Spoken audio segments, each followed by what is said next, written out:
వృక్షము నరకబడిన ఎడల అది తిరిగి చిగుర్చును అని రాయబడింది. ఈ రాత్రి చాలా మంది ఇక్కడ దేవుని వాక్యం వినడానికి వచ్చారు. కొంతమంది వృక్షంలాగా ఎదుగుతూ ఉంటారు, కొంతమంది వృక్షంలాగా ఎదిగారు కూడా. వారి జీవితంలో అనేకమైన శోధనలు, సుడిగుండాలు, ఆటంకాలు, అవమానాలు, నిట్టూర్పులు, నిరాశలు వారి జీవితం మీద ప్రభావితమైనప్పుడు ఎదిగిన ఆ మనుషులు వృక్షంలాగా నరకబడి అలాగా కుప్పగూలిపోయి ఉంటారు. మనం అప్పుడప్పుడు దారిలో చూస్తూ ఉంటాం, అరే ఇక్కడ ఒక పెద్ద వృక్షం ఉండాలి, ఇక్కడ మహా పెద్ద ఒక మర్రి చెట్టు లాంటి వృక్షం ఒకటి ఉండాలి. ఇప్పుడు ఆ చెట్టు ఇక్కడ లేదు, ఎందుకంటే అది నరికి వేయబడినది. నరికి వేయబడినది. అందరూ అనుకుంటారు, అయ్యో నరికి వేయబడిన ఈ వృక్షము తిరిగి మళ్ళా బ్రతకడం సాధ్యమేనా? అవమానించబడి త్రోయబడిన ఈ జీవితం తిరిగి మరలా కట్టబడ్డం సాధ్యమేనా? అనగా సొమ్మసిల్లిపోయిన ఈ బ్రతుకు తిరిగి మరలా నిరాశ నిస్పృహల మధ్య దేవుని కొరకే జీవించడం సాధ్యమేనా? బాగా బ్రతికిన వీళ్ళు, బాగా జీవించిన వీళ్ళు, అన్ని విషయాలలో అభివృద్ధి పొందిన వీళ్ళు, వృక్షంలాగా ఎదిగిన వీళ్ళు ఒక్కసారిగా నరకబడిన తరువాత వీరి జీవితం ఇక్కడ ఫలిస్తుందా? వీరు ఫలించడానికి ఆధారాలేమీ లేవే అని ప్రతి మనిషిని ఇంకొక మనిషి చూసినప్పుడు, ప్రతి జీవితాన్ని మరొక వ్యక్తి చూసినప్పుడు జాలి కలుగుతూ ఉంటుంది. ఈ రాత్రి ఇక్కడ చాలా మంది వృక్షములాగా ఎదిగిన వాళ్ళు ఉన్నారు, నరకబడిన వాళ్ళు ఉన్నారు, త్రోయబడిన వాళ్ళు ఉన్నారు, అంతకంటే ఎక్కువగా విసర్జించబడిన వాళ్ళు కూడా ఈ రాత్రి ఇక్కడ ఉన్నారు. నువ్వు దేవుని ప్రణాళికలో ఉన్నావు, నువ్వు దేవుని చిత్తములో ఉన్నావు. దేవుని వాక్యం చెప్తుంది అనగా నాతో పాటు వాక్యం లెక్కలు చూద్దాం. దయచేసి యోబు గ్రంథము 19వ అధ్యాయం, యోబు గ్రంథము 19వ అధ్యాయం 10వ వచనం. యోబు గ్రంథం 19వ అధ్యాయం 10వ వచనం. నలు దిశల ఆయన నన్ను విరుగుగొట్టగా నేను నాశనమైపోతిని. ఒకడు చెట్టును పెళ్లగించినట్లు ఆయన నా నిరీక్షణాధారమును పెళ్లగించును. నలు దిశల విరగొట్టబడిన వాళ్ళు, ఈ రాత్రి నలుదిశల విరగొట్టబడిన వాళ్ళు కూడా ఈ కూటానికి వచ్చి ఉన్నారు. వాళ్ళు ఎక్కడ విరగొట్టబడ్డారు తెలుసా? తూర్పు వైపు నుండి ఒక శ్రమ, పడమర వైపు నుంచి ఒక శ్రమ, ఉత్తరం వైపు నుంచి మరొక శ్రమ, దక్షిణ వైపు నుంచి మరొక శ్రమ. నలు దిశల బాధలు కలిగి విరగొట్టబడిన వాళ్ళు ఇక్కడున్నారు. అంతకంటే ఎక్కువగా నలు దిశల పెళ్లగించబడి అనగా నాశనం అయిపోయిన జీవితాన్ని జీవించిన వాళ్ళు కూడా ఇక్కడున్నారు. నిరీక్షణాధారమే ఇక లేదు. వీరు తిరిగి మళ్ళా బ్రతుకుతారు, వీరి ఆశలు చిగురించబడతాయి, వీరి జీవితం కట్టబడుతున్నటువంటి ఆశలు లేకుండా ఇంకా నిరాశ నిస్పృహల మధ్య జీవిస్తున్న వాళ్ళు కూడా ఈ రాత్రి ఇక్కడ లేకపోలేదు. చాలా మంది వాక్యాన్ని అరుగుల మీద కూర్చొని వింటున్నారు, చాలా మంది చప్టాల మీద కూర్చొని వింటున్నారు, మరికొంతమంది ఆ యొక్క వీధి చివరిలో కూర్చొని వింటున్నారు. చాలా మంది ఇక్కడికి వస్తే ఏమవుతుందని ఆ యొక్క ఈది గుమ్మాల ముందు మంచాల మీద కూర్చొని వింటున్నారు, చాలా మంది డాబాల మీద కూర్చొని వింటున్నారు. నువ్వు ఎక్కడ చేరి వింటున్నా ఈ రాత్రి దేవుడు నీతో మాట్లాడుతున్నాడు. దేవుని యొక్క వాక్యం చెప్తుంది అక్కడ. నాతో పాటు చూడండి, అనగా యోబు గ్రంథము 15వ అధ్యాయము 11వ వచనం. దేవుడు సెలవిచ్చిన ఆదరణ నీకు తేలికగా ఉన్నదా? ఈ రాత్రి దేవుడు నీకు ఆదరణ కలుగు చేయాలనుకుంటున్నాడు. ఈ రాత్రి దేవుడు ఎక్కడైతే నువ్వు నిరీక్షణాధారం లేకుండా కూలిపోయావో, ఎక్కడైతే నీ జీవితం అంతా నలుదిశల విరగొట్టబడ్డావో, ఎక్కడైతే నీ జీవితం అంతా సొమ్మసిల్లిపోయిందో, ఎక్కడైతే నీ జీవితంలో అనేక సార్లు సమస్తాన్ని కోల్పోయి శూన్యంలో నిలబడ్డావో, నిలబడిన నిన్ను ఈ రాత్రి దేవుడు దర్శించడానికి ఇక్కడికి దిగి వచ్చాడు. ఆమేన్.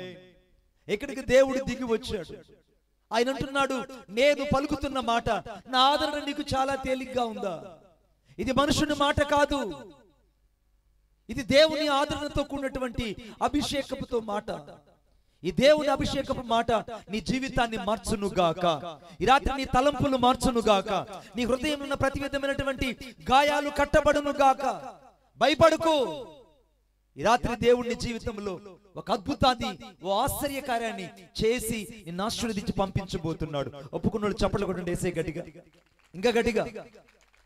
ఈ రాత్రి దేవుని ఉద్దేశం నువ్వు దీవించబడాలని, ఈ రాత్రి దేవుని ఉద్దేశం నలుదిశల విరగొట్టబడ్డ నీవు తిరిగి మరలా కట్టబడాలని దేవుడు కోరుకుంటున్నాడు.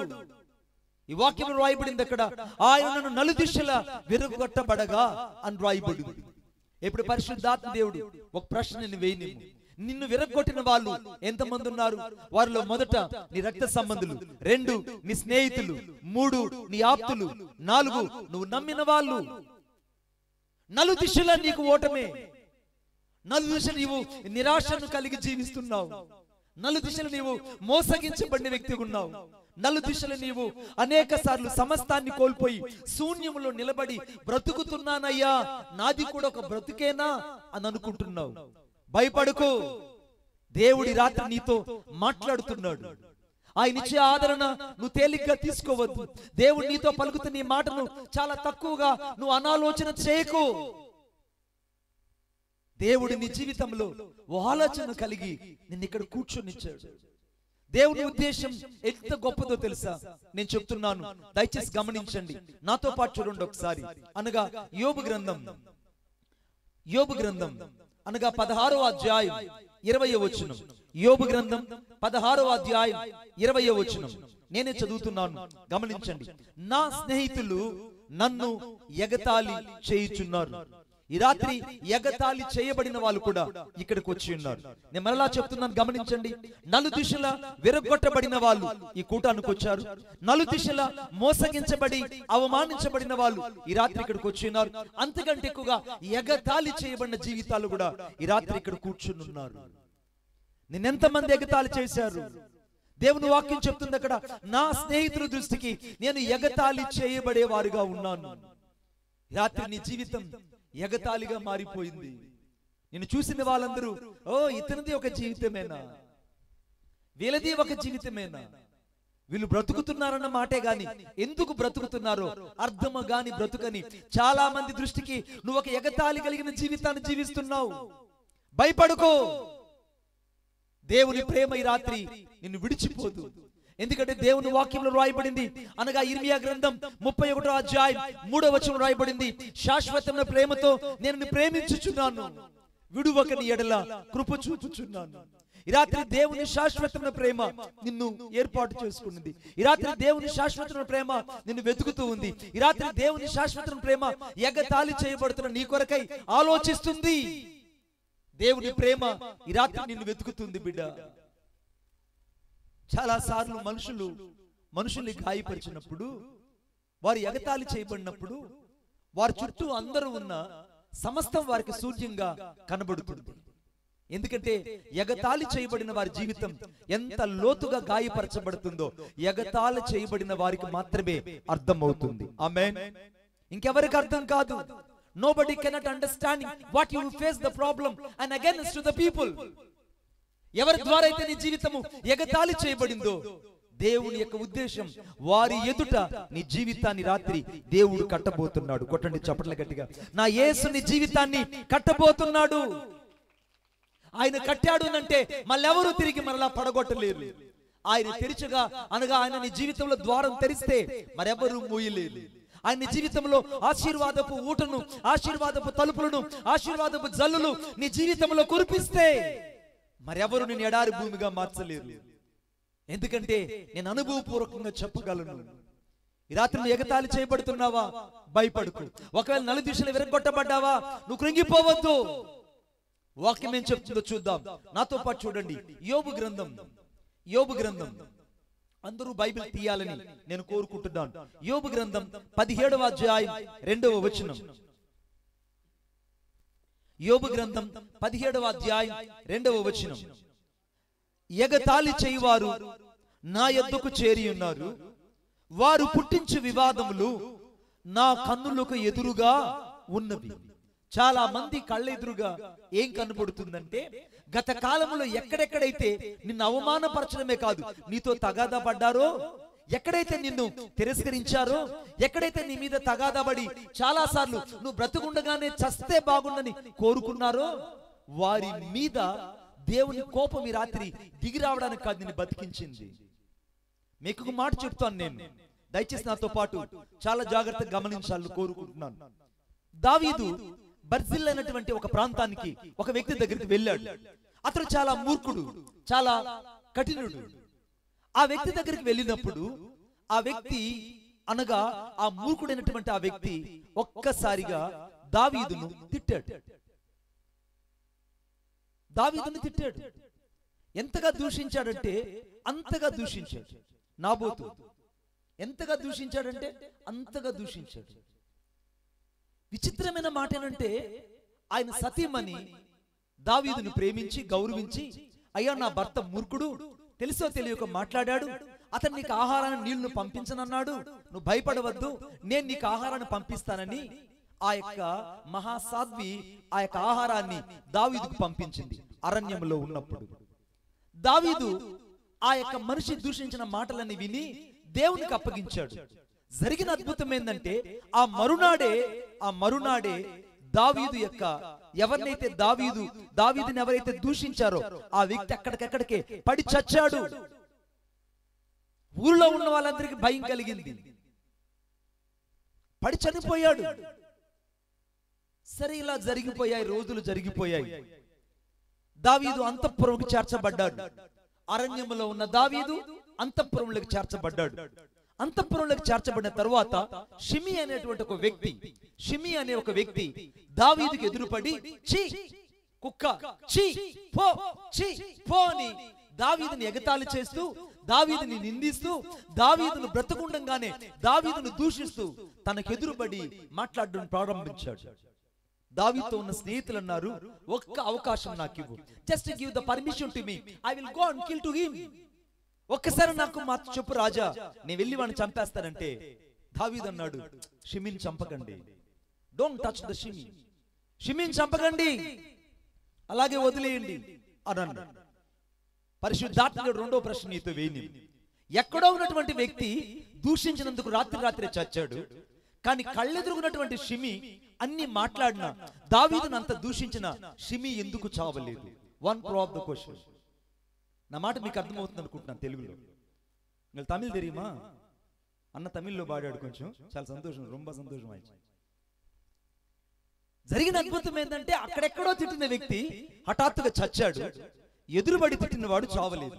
ఎందుకు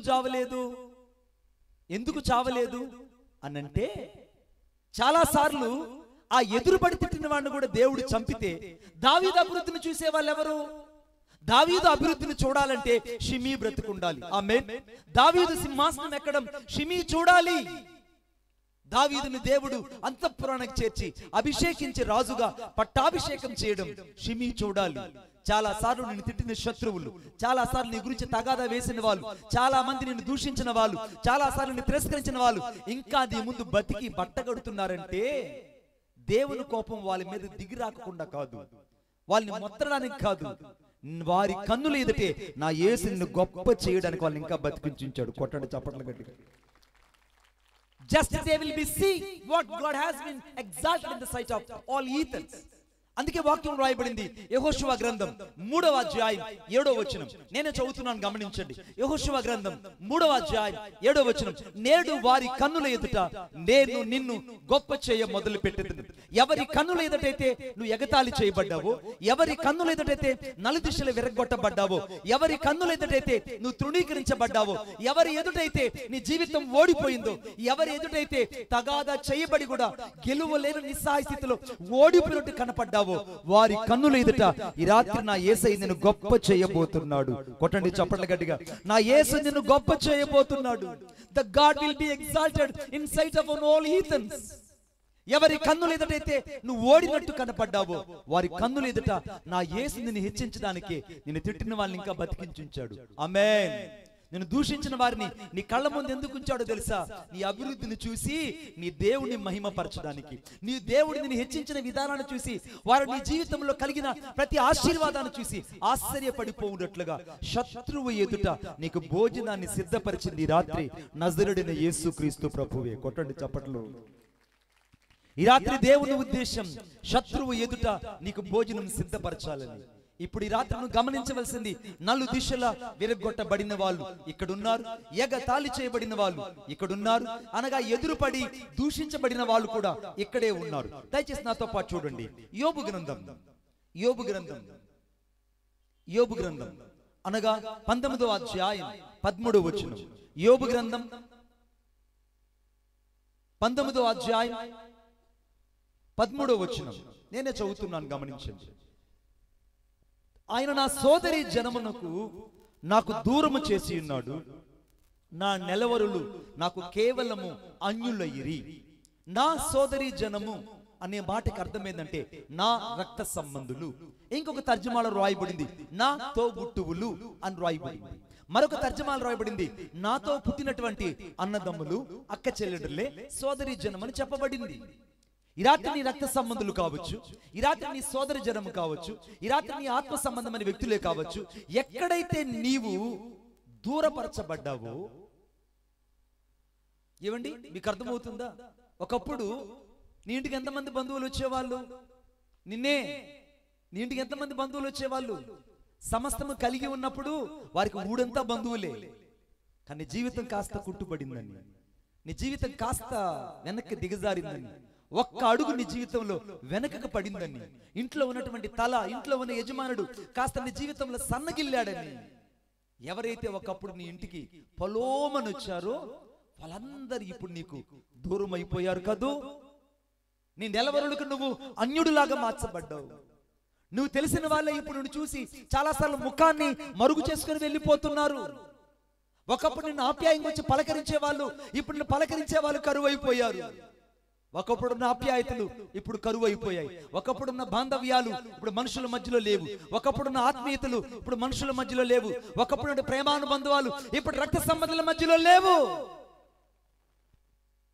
ఎవరి మధ్యలో నువ్వు దూరం అయిపోయావో, ఏ సోదరి జనానికి దూరం అయిపోయావో, ఎక్కడైతే అన్యులకు నువ్వు అనగా తెలిసిన వాళ్ళు కూడా ఒక అన్యుడిగా మార్చబడ్డావో, వారి ఎదుట నా యేసు నిన్ను ఒక ఆశీర్వదించబడిన వ్యక్తిగా నేను ఎత్తి చూపించబోతున్నాడు. ఈ రాత్రి ఒక ఆశీర్వదించబడిన వ్యక్తిగా దేవుడు నిన్ను చూపించబోతున్నాడు. నీ సేవా జీవితంలో కూడా అనేక సార్లు ఇదే నీకు జరిగింది. నీ సేవా జీవితంలో కూడా ఇదే జరిగింది. భయపడుకు సేవకుడా, ఈ రాత్రి నువ్వు ఒంటరి వాడు కాదు. అందుకే వాక్యంలో రాయబడింది, దావీదు కీర్తన 91:14 రాయబడింది, అతడు నన్ను ప్రేమించుచున్నాడు గనుక నేను ఇతన్ని తప్పించెదను, అతడు నా నామమును ఎరిగిన వాడు గనుక నేను ఇతన్ని ఘనపరచెదను. ఈ రాత్రి యేసుక్రీస్తు ప్రభుని ఎరిగి ఉన్నావు కనుక, ఈ రాత్రి యేసును ప్రేమిస్తున్నావు కనుక, ఈ రాత్రి దేవుని వాక్యాన్ని గైకొంటున్నావు కనుక, ఈ రాత్రి దేవుని చిత్తాన్ని చేయాలనుకున్నావు కనుక, ఈ రాత్రి దేవుని సన్నిధిలో తీర్మానం చేసుకుంటున్నావు కనుక, నా దేవుడిని తప్పించడమే కాదు నిన్ను ఘనపరచాలని ఆయన నీ పక్షముగా నిలిచి ఉన్నాడు. కొట్టండి చప్పట్ల గట్టిగా. యేసు నీ పక్షముగా నిలిచి ఉన్నాడు, నిన్ను ఘనపరచడానికి, నిన్ను ప్రేమించడానికి, నిన్ను తప్పించడానికి. ఎందుకు నాకు వారు దూరం అయిపోయారయ్యా, వీరు దూరం అయిపోయారయ్యా. నిజమే బిడ్డ, రక్త సంబంధాలు ఎప్పుడు నీ రక్తాన్ని మాత్రమే తాగుతారు. గుర్తుపెట్టుకో, నీ రక్త సంబంధాలు ఎప్పుడు కూడా నీ రక్తాన్ని మాత్రమే చూస్తారు. రక్త సంబంధాలు అంటే బంధువులంటే రా బంధువులని కాదు దాని అర్థము. బంధువు అంటే అన్నిట్లో అనగా కలిసి బ్రతికేవాడు అని అర్థం. లేని వాటిలో ఉన్నట్టుగా, ఉన్న వాటిలో లేనివట్టుగా కలిసి బ్రతికేవాడు బంధువు. మరి బంధువులు రా బంధువులు అయిపోయారు కదూ. నీ జీవితం పట్ల దేవునికి ఒక ప్రణాళిక ఉంది. నీ పట్ల దేవునికి ఒక ప్రణాళిక ఉంది. ఆ జీవితం ఎలా ఉన్నదో తెలుసా? వృక్షంలాగా ఎదగబడిన జీవితం. ఈ రాత్రి చాలా మంది విరగొట్టబడిన వాళ్ళు ఇక్కడ ఉన్నారు, ఎగతాళి చేయబడిన వాళ్ళు ఇక్కడ ఉన్నారు, అపహసించబడిన వాళ్ళు ఇక్కడ ఉన్నారు, అంతకంటే నిరీక్షణాధారం పెళ్లగించబడిన వాళ్ళు ఇక్కడ ఉన్నారు. అంతకంటే ఎక్కువగా అందరికీ దూరమై ఒంటరి జీవితాన్ని జీవించే వాళ్ళు కూడా ఇక్కడ లేకపోలేదు. ఎంతమంది నిన్ను విసర్జించినా, ఎంతమంది నిన్ను ప్రక్కకు పెట్టినా, ఎంతమంది నెట్టివేసినా, ఈ రాత్రి యేసయ్య ప్రేమ నిన్ను అనగా నీ కుటుంబాన్ని ఎత్తిపట్టి భద్రపరచబోతున్నాడు. కొట్టండి చప్పట్ల గట్టిగా. యేసు నిన్ను భద్రపరచబడ్డం నువ్వు చూస్తావు. యేసు నిన్ను ఆశీర్వదించబడ్డం అనేకులు చూస్తారు. యేసుక్రీస్తు ప్రభు యొక్క హస్తము నీ జీవితంలో నిలిచి ఉండడం నువ్వు నిశ్చయంగా చూస్తావు. యేసుక్రీస్తు ప్రభు అంటే తెలియదు. ఈ రోజైనా మీరు యేసు ప్రభుని గురించి ఎంత చక్కగా వింటున్నారు. నేను తిరుపతి జిల్లా శ్రీకాళహస్తి అనే ప్రాంతంలో, శ్రీకాళహస్తి అనగా శ్రీ అనగా సాలిపురుగు, కాళ అనగా సర్పము, హస్తి అనగా ఏనుగు. దక్షిణ కాశీలో పుట్టిన వ్యక్తిని నేను. అంతటి గొప్ప పుణ్యక్షేత్రంలో పుట్టానని ఎప్పుడు అంతరంగంలో అతిశయించేవాడిని. ప్రాతకాల 4 గంటలకు లేచి ఆ స్వర్ణముఖి నదిలో మొలలోతంత నీళ్ళల్లో నిలబడి అంబస్యా నారే భువన్నస్యా నకస్యా నహావృష్టి నహోతో నహియాన్ సర్వేశ్వరం సర్వస్యహం ఏషం సర్వేషం ఏషం సర్వస్యః యశోంతర్యామేషాయేని ఓం శ్రీ మృదుమ జయాయ నమః అంబస్య నారే భువన్నస్యానకస్యానః వృష్టి. ఎంతటి నిష్ట కలిగిన వ్యక్తులతో తిరిగిన వ్యక్తిని. నాకు యేసుక్రీస్తు ప్రభు అంటే తెలియదు. ఎటు చూసిన తాయితులు, ఎటు చూసిన విభూదులు, ఎటు చూసిన రక్షరేఖలు నా శరీరము చుట్టూ తాండవించేటివి. నేను ఎప్పుడు బైరాగులతో, పొంగువులతో, యక్షవులతో, సాధువులతో నేను తిరిగేవాడిని. అనేక సార్లు నేను ఆ జపాల మధ్య, ఆ పూజల మధ్య ఎంతో నిష్ఠగా ఉండేవాడిని. కానీ ఏదో ఒక తెలియని వెలితి నా జీవితాన్ని వెంబడించేది. ఏదో ఒక తెలియని లోటు నా జీవితాన్ని వెంబడించేది. ఈ రాత్రి చాలా మంది చీకట్లో కూర్చొని ఇదే వెలుగు అనుకుంటున్నారు. చాలా మంది రకరకాల మార్గాలు నిలబడి ఇదే మార్గం అనుకుంటున్నారు. నీకులాగా నేను కూడా ఒకప్పుడు నిలబడ్డాను. నీకులాగా ఒకప్పుడు నేను కూడా చీకట్లో నిలబడి వెలుగు కొరకు తడువులాడాను. నా మనోనేత్రాలు వెలిగించబడనందున, నా మనోనేత్రాలు వెలిగించబడినందున ఆ యొక్క యుగ సంబంధమైన పరిస్థితుల మధ్యలో నేను గుడ్డివాడే బతికాను. కానీ దేవుని ప్రేమ నన్ను వెతుకుతుందన్న విషయం నేను గుర్తించలేకపోయాను. ఈ రాత్రి మీరు చూస్తున్నట్టు కాదు, ఈ రాత్రి మీరు చూస్తున్నట్టు కాదు. పక్షవాతపు రోగినై నలుగు దిశల విరగ్గొట్టబడి నడివీధిలో చచ్చిన వాడిగా పడిపోయాను. పక్షవాతపు రోగం వచ్చి కాలు చేయి పడిపోయింది. నేను ఇలాగ నడవడం ప్రారంభించాను. నన్ను చూసిన వాళ్ళందరూ కురూపి అన్నారు. నన్ను చూసిన వాళ్ళందరూ అవిటివాడన్నారు. నన్ను చూసిన వాళ్ళందరూ అనేకులు అసహించుకున్నారు. నన్ను చూసిన వాళ్ళందరూ ఇంతటి నిర్జీవమైనటువంటి జీవితాన్ని మేమెక్కడ చూడలేదని నన్ను అందరూ నెట్టివేశారు. ఏదో శాపం నన్ను వెంబడించిందని అందరూ నన్ను పక్కకు పెట్టేశారు. ఈ పక్షవాతపు రోగం ఎక్కువ అవడం వల్ల మతి చెల్లించిపోయింది, పిచ్చితనం ఎక్కువైపోయింది, జ్ఞాపక శక్తి సన్నగిల్లిపోయింది. ఈ పిచ్చితనం వల్ల నా అంతటి నేనే మాట్లాడుకుంటూ నలుదిశలు సంచరించేవాడిని. అంతకంటే ఎక్కువగా ఎంత దూరం పడితే అంత దూరం నడుచుకుంటూ వెళ్ళిపోయేవాడిని. మార్గం ఏంటో నాకు అర్థమయ్యేది కాదు, నా దిశ ఏంటో నాకు అర్థమయ్యేది కాదు, నా గమ్యం ఏంటో కూడా నాకు అర్థమయ్యేది కాదు. ఈ పిచ్చితనం ఎక్కువైపోయి ఊరూర్లు తిరుగుతూ పట్టెడన్నం కోసం ఇల్లులు తిరిగిన ఒక యాచకుని బ్రతుకున్నది. ఇల్లులు తిరిగిన వ్యక్తిని, పట్టెడన్నం కోసం ఆ ఇంట్లో ఈ ఇంట్లో అరుగుల మీద కూర్చొని వాళ్ళు ఎప్పుడు అన్నం పెడతారని ఎదురు చూచిన వ్యక్తిని. ఎప్పుడు చూసినా ఆ పిచ్చివాడినై నా జీవితంలో రకరకాల ఆ యొక్క సంచుల్ని ఆ యొక్క తలకు తగిలించుకొని నేను తిరుగుతూ ఉండేవాడిని. నన్ను చూసిన వాళ్ళందరూ పిచ్చోడు పిచ్చోడని కేకలేసేవాళ్ళు. నా జీవితం చూసిన వాళ్ళందరూ అసహించుకునేవాళ్ళు. ఒంటికి స్నానం లేదు. ఎటు చూసిన ఆ తాయితులు ఆ యొక్క భయంకరమైనటువంటి ఆ శక్తులన్నీ నా శరీరాన్ని పట్టి పీడించేటివి. ఎక్కడ కుంకుమ కనపడితే, ఎక్కడ ఆ యొక్క కుంకుమైనటువంటి బండారు కనపడితే తీసుకొని నేను ఎక్కువగా తినేసేవాడిని. ఆ శక్తుల ప్రభావం నన్నంతగా పీడించేది. రాత్రిపూట ఎక్కువ కాలం ఆ చీకట్లో కూర్చొని నా అంతటి నేను పిచ్చి పిచ్చిగా అరిచేవాడిని. ఆఖరికి ఒక రోజున పూలమ్మిన చోట కట్టెలు అమ్మలేక, బ్రతకడం నాకు ఇష్టం లేక, ఇక బ్రతకడం ఎలాగో నాకు అర్థం కాక నేను సూసైడ్ చేసుకున్నాను. ఆ సూసైడ్ యొక్క ప్రభావం వల్ల నా శరీరం అంతా విషతుల్యమైపోయింది. నన్ను తీసుకెళ్లి ధర్మాసుపత్రిలో పడవేశారు. ఆ ధర్మాసుపత్రిలో పోస్ట్ మార్టం రూమ్ పక్కనే నన్ను తీసుకెళ్లి పడవేశారు. నన్ను పడవేసిన డాక్టర్లు చెప్పిన మాట తెలుసా?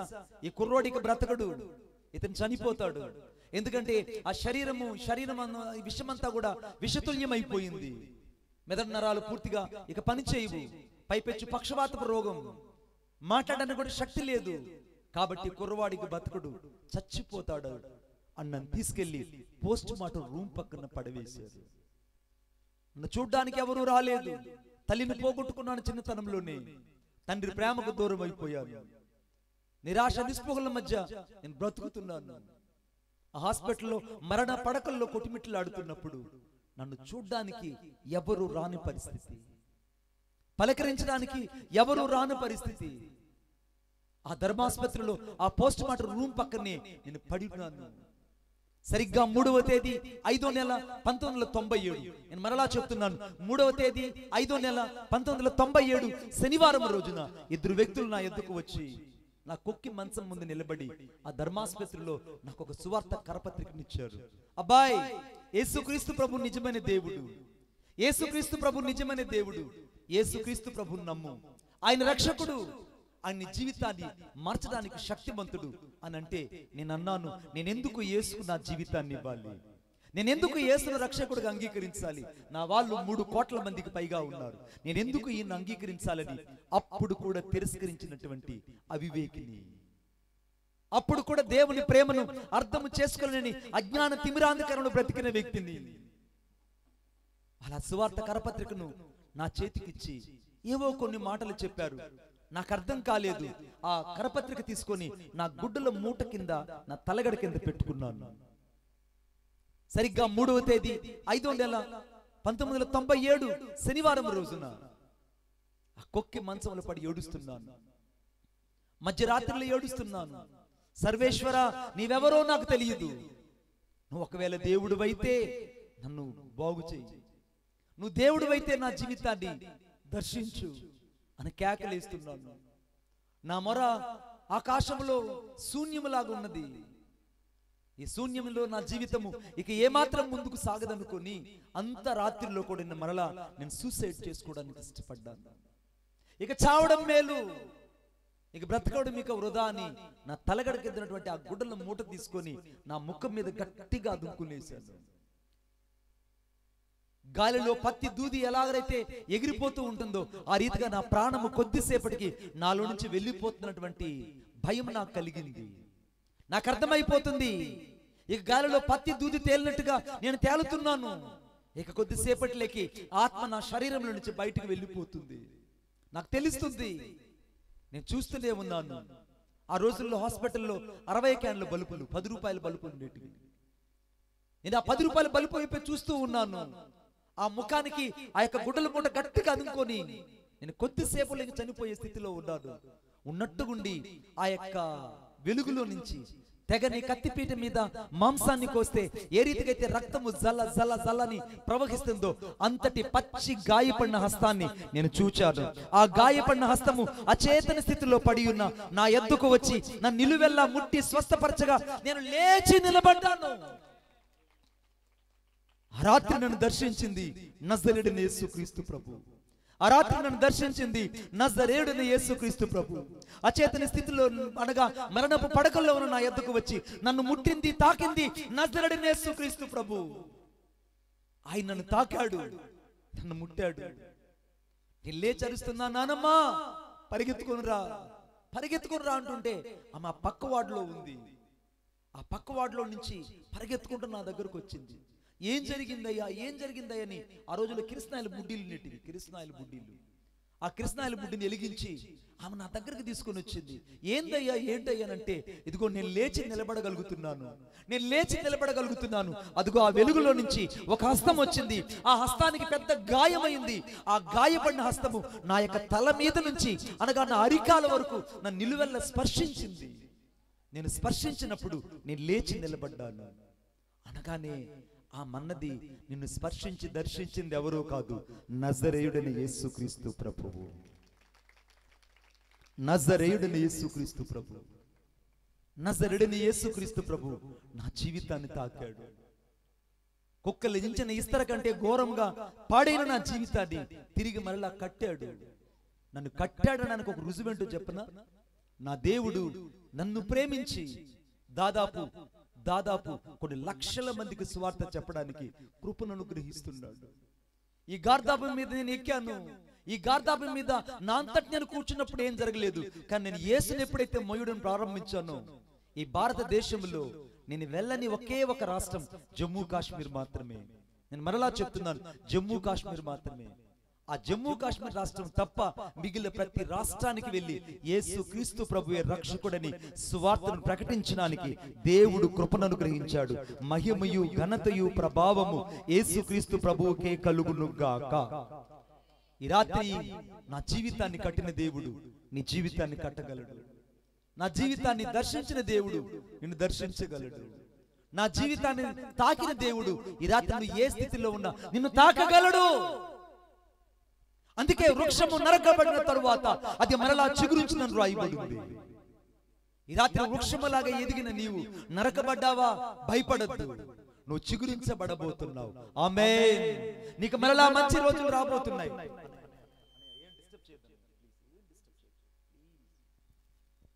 నీకు మరలా మంచి రోజులు రాబోతున్నాయి. నీ జీవితంలో ఆత్మ సంబంధమైన ఆశీర్వాదాన్ని చూడబోతున్నావు. ఎందుకంటే వాక్యంలో రాయబడింది, ఎఫెసీయులకు రాసిన పత్రిక 1వ అధ్యాయం 4-5 వచనం రాయబడింది, ఆత్మ సంబంధమైన ఆశీర్వాదం యేసు క్రీస్తులో నుండి మీకు అనుగ్రహించబడడానికి ఆయన భూలోకానికి పంపించాడు. అందుకంటే యెషయా గ్రంథం 58:14 వచనం రాయబడింది, దేశం యొక్క ఉన్నత స్థలముల మీదకు నేను నిన్ను ఎక్కించదనని ఆయన నీతో వాగ్దానం చేస్తున్నాడు. అంతకంటే ఎక్కువగా యెషయా గ్రంథం 54:10 వచనం రాయబడింది, పర్వతాలు తొలగిపోయిన, మెట్టలు తత్తరిల్లిన నా కృప నిన్ను విడిచిపోదని నా దేవుడు రాత్రి నీ పక్షముగా వాగ్దానం చేస్తున్నాడు. నీ పక్షంగా వాగ్దానం చేస్తున్నాడు. ఆయన ఉద్దేశం ఏంటో తెలుసా? ఈ రాత్రి నిన్ను బ్రతికించాలని. ఈ రాత్రి ఓడిపోయిన నీ జీవితాన్ని, ఈ రాత్రి సొమ్మసిల్లిన నీ జీవితాన్ని, ఈ రాత్రి తిరస్కరించబడిన నీ జీవితాన్ని, ఈ రాత్రి ఓటమిని చూసిన నీ జీవితాన్ని, అందరి చేత ఛీ ఈ బ్రతుకెందుకు అనిపించినటువంటి నీ జీవితాన్ని తిరిగి మరలా కుట్టి సింహాసనం మీద నా యేసు నిన్ను కూర్చుండబెట్టబోతున్నాడు. కొట్టండి చప్పట్ల గట్టిగా, నా యేసు నిన్ను కూర్చుండబెట్టబోతున్నాడు. భయపడకు. ఎక్కడ నువ్వు సొమ్మసిల్లావో అక్కడ నువ్వు చిగురించబడబోతున్నావు. ఆమేన్. నరకబడిన నీవు తిరిగి మరలా నీకు మంచి రోజులు రాబోతున్నాయి. ఆమేన్. నరకబడిన నీకు మంచి రోజులు, పెళ్లగింపబడిన నీకు మరలా నిరీక్షణ ఆధారం మళ్ళా చిగురించబడబోతుంది. భయపడుకు బిడ్డ. నా జీవితాన్ని దేవుడు దర్శించాడే, నీ జీవితాన్ని దర్శించడా? నా తాతలు ముత్తాతలు గాని, అంతకు ముందు గాని, అంతకు పూర్వం గాని ఎవరు యేసుక్రీస్తు ప్రభువును గురించి వినలేదు, మేమెన్నడూ ఆయన కనలేదు. ఆ మహోన్నతమైన కృప నా జీవితాన్ని దర్శించింది. ఈ మంటి జీవితంలో మహిమ కలిగినటువంటి కృప కలిగిన ప్రత్యక్షతనివ్వడానికి ఇంకా ఈ మంటి జీవితంలో తన మహిమాత్మ నుంచి దేవుడు నడిపిస్తున్నాడే అని ప్రేమకు నేను ఏమి ఇవ్వగలను? నిన్న రాత్రి ఇక్కడికి వచ్చిపోయిందన్న మాటే గాని I did not eat anything. నేను ఏమీ తినలేదు. రాత్రి ఎంతో దుఃఖంతో నేను వెళ్ళాను. ప్రభువా, నీ పని నిరర్ధకమైపోయింది, నీ పని నిరర్ధకమైపోయింది. రాత్రి ఎంతో విచారంగా వెళ్ళి పడుకున్నాను. మధ్యరాత్రి వరకు నిద్ర రాలేదు. Didn't sleep. మార్నింగ్ టిఫిన్ చేయలేదు. మనసంతా బాధ. పరిస్థితులన్నీ నీ జీవితంలో అనుకూలంగా ఉన్నప్పుడు దేవుని కోసం బతకడం కాదు బిడ్డ, అనానుకూల పరిస్థితుల్లో కూడా యేసు కొరకు నువ్వు బ్రతకడమే పరిశుద్ధత. కొట్టండి చప్పట్లు గట్టిగా. యేసు కొరకు నువ్వు బ్రతకడమే. అందుకే వాక్యం రాయబడిన చూడండి నాతో పాటు, మొదటి దినవృత్తాంతాల గ్రంథం 28వ అధ్యాయం 20వ వచనం. దేవుడు నాకు వాగ్దానం చేసినటువంటి మాట. ఈ 2వ రోజు కొరకు ప్రార్థిస్తున్నప్పుడు, ప్రభువా పరిస్థితి ఇలా అయిపోయింది. పాస్టర్ గారు చూస్తే చాలా బాధతో ఉన్నారు. పాస్టర్ అమ్మ గారు నేను వచ్చేటప్పటికి ఆ చీకట్లో కూర్చొని చెమటలు కారిపోతున్నాయి. ఆ తల్లి గారు ప్రార్థన చేస్తున్నారు. వారు చూడగానే కళ్ళ నీళ్ళు వచ్చేసాయి. Lord, I didn't see that అవన్ సిచువేషన్ దిస్ టైం. నేను ఈ పరిస్థితిని చూడలేను. మనసంతా తెలియని బాధ, లోతులో అనగా దుఃఖాన్నంతా హృదయంలో ఉంచుకొని రాత్రి దేవుని యొక్క వాక్యం విత్తడానికి కృప దయచేశాడు. తిరిగి మరలా వెళ్ళానన్న మాట గాని still now I didn't sleep in completely. Why? Because కారణం ఏంటో తెలుసా? దేవుని పని ఈ రాత్రి ఘనంగా జరిగిస్తానని దేవుడిచ్చిన వాగ్దానాన్ని మీ ముందు ఉంచబోతున్నాను. ఆమేన్. ఆ వాగ్దానం ఏంటో తెలుసా? మొదటి దినవృత్తాంతాల గ్రంథం 28వ అధ్యాయం 20వ వచనం. నీవు బలము పొంది ధైర్యము తెచ్చుకొని ఈ పని పూనుకొనుము, భయపడుకుము, వెరవకుండుము, నా దేవుడైన యెహోవా నీతో కూడా ఉండును. యెహోవా మందిరపు సేవను గూర్చిన పని అంతయు నువ్వు ముగించు వరకు ఆయన నిన్ను ఎంత మాత్రము విడువక ఉండును. ఆమేన్ చెప్పండి గట్టిగా. ఎంత మాత్రము దేవుడు నిన్ను విడిచిపెట్టడు. ఒకవేళ మనుషులు నిన్ను విడిచిపెట్టినా, ఒకవేళ స్నేహితులే నిన్ను విడిచిపెట్టినా, ఒకవేళ ఆత్మీయులు నేను అసహించుకున్నా, ఈ రాత్రి నా దేవుని ప్రేమ నిన్ను విడిచిపోలేదు. ప్రభు నాతో చెప్పాడు, భయపడకు బిడ్డ, నా సేవను, నా మందిర సేవ అంతా కూడా నేను జరిగిస్తా. నువ్వు వెరవద్దు, నువ్వు భయపడద్దు, నేను నీతో కూడా ఉన్నాను. ఈ పని యావత్తు నేను జరిగిస్తాను. నువ్వు వెళ్ళు. మరలా సాయంత్రం వర్షం వచ్చేసింది. నేను ఉన్న ప్రదేశంలో చాలా విపరీతమైన వర్షం వచ్చింది. చాలా బాధ వేసింది. మౌనంగా అలాగా కూర్చునేశాను, ప్రార్థిస్తున్నాను. ప్రభువారు చెప్పారు, భయపడకుము, వెరవకుండుము, నేను నీకు తోడై ఉన్నాను.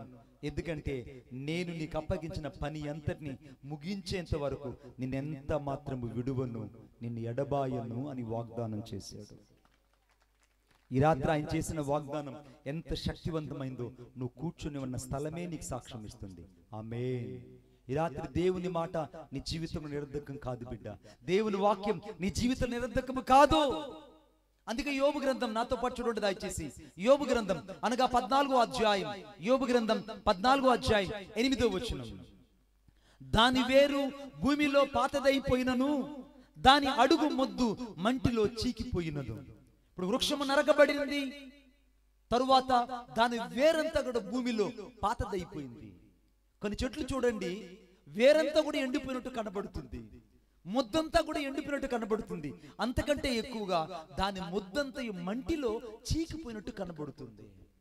చూడండి నాతో పాటు వాక్యం ఏం చెప్తూ చూద్దాం. అనగా యెషయా గ్రంథం 11వ అధ్యాయం 1వ వచనం. యెషయా గ్రంథం 1వ అధ్యాయం 11వ అధ్యాయం 1వ వచనం. 11వ అధ్యాయం 1వ వచనం.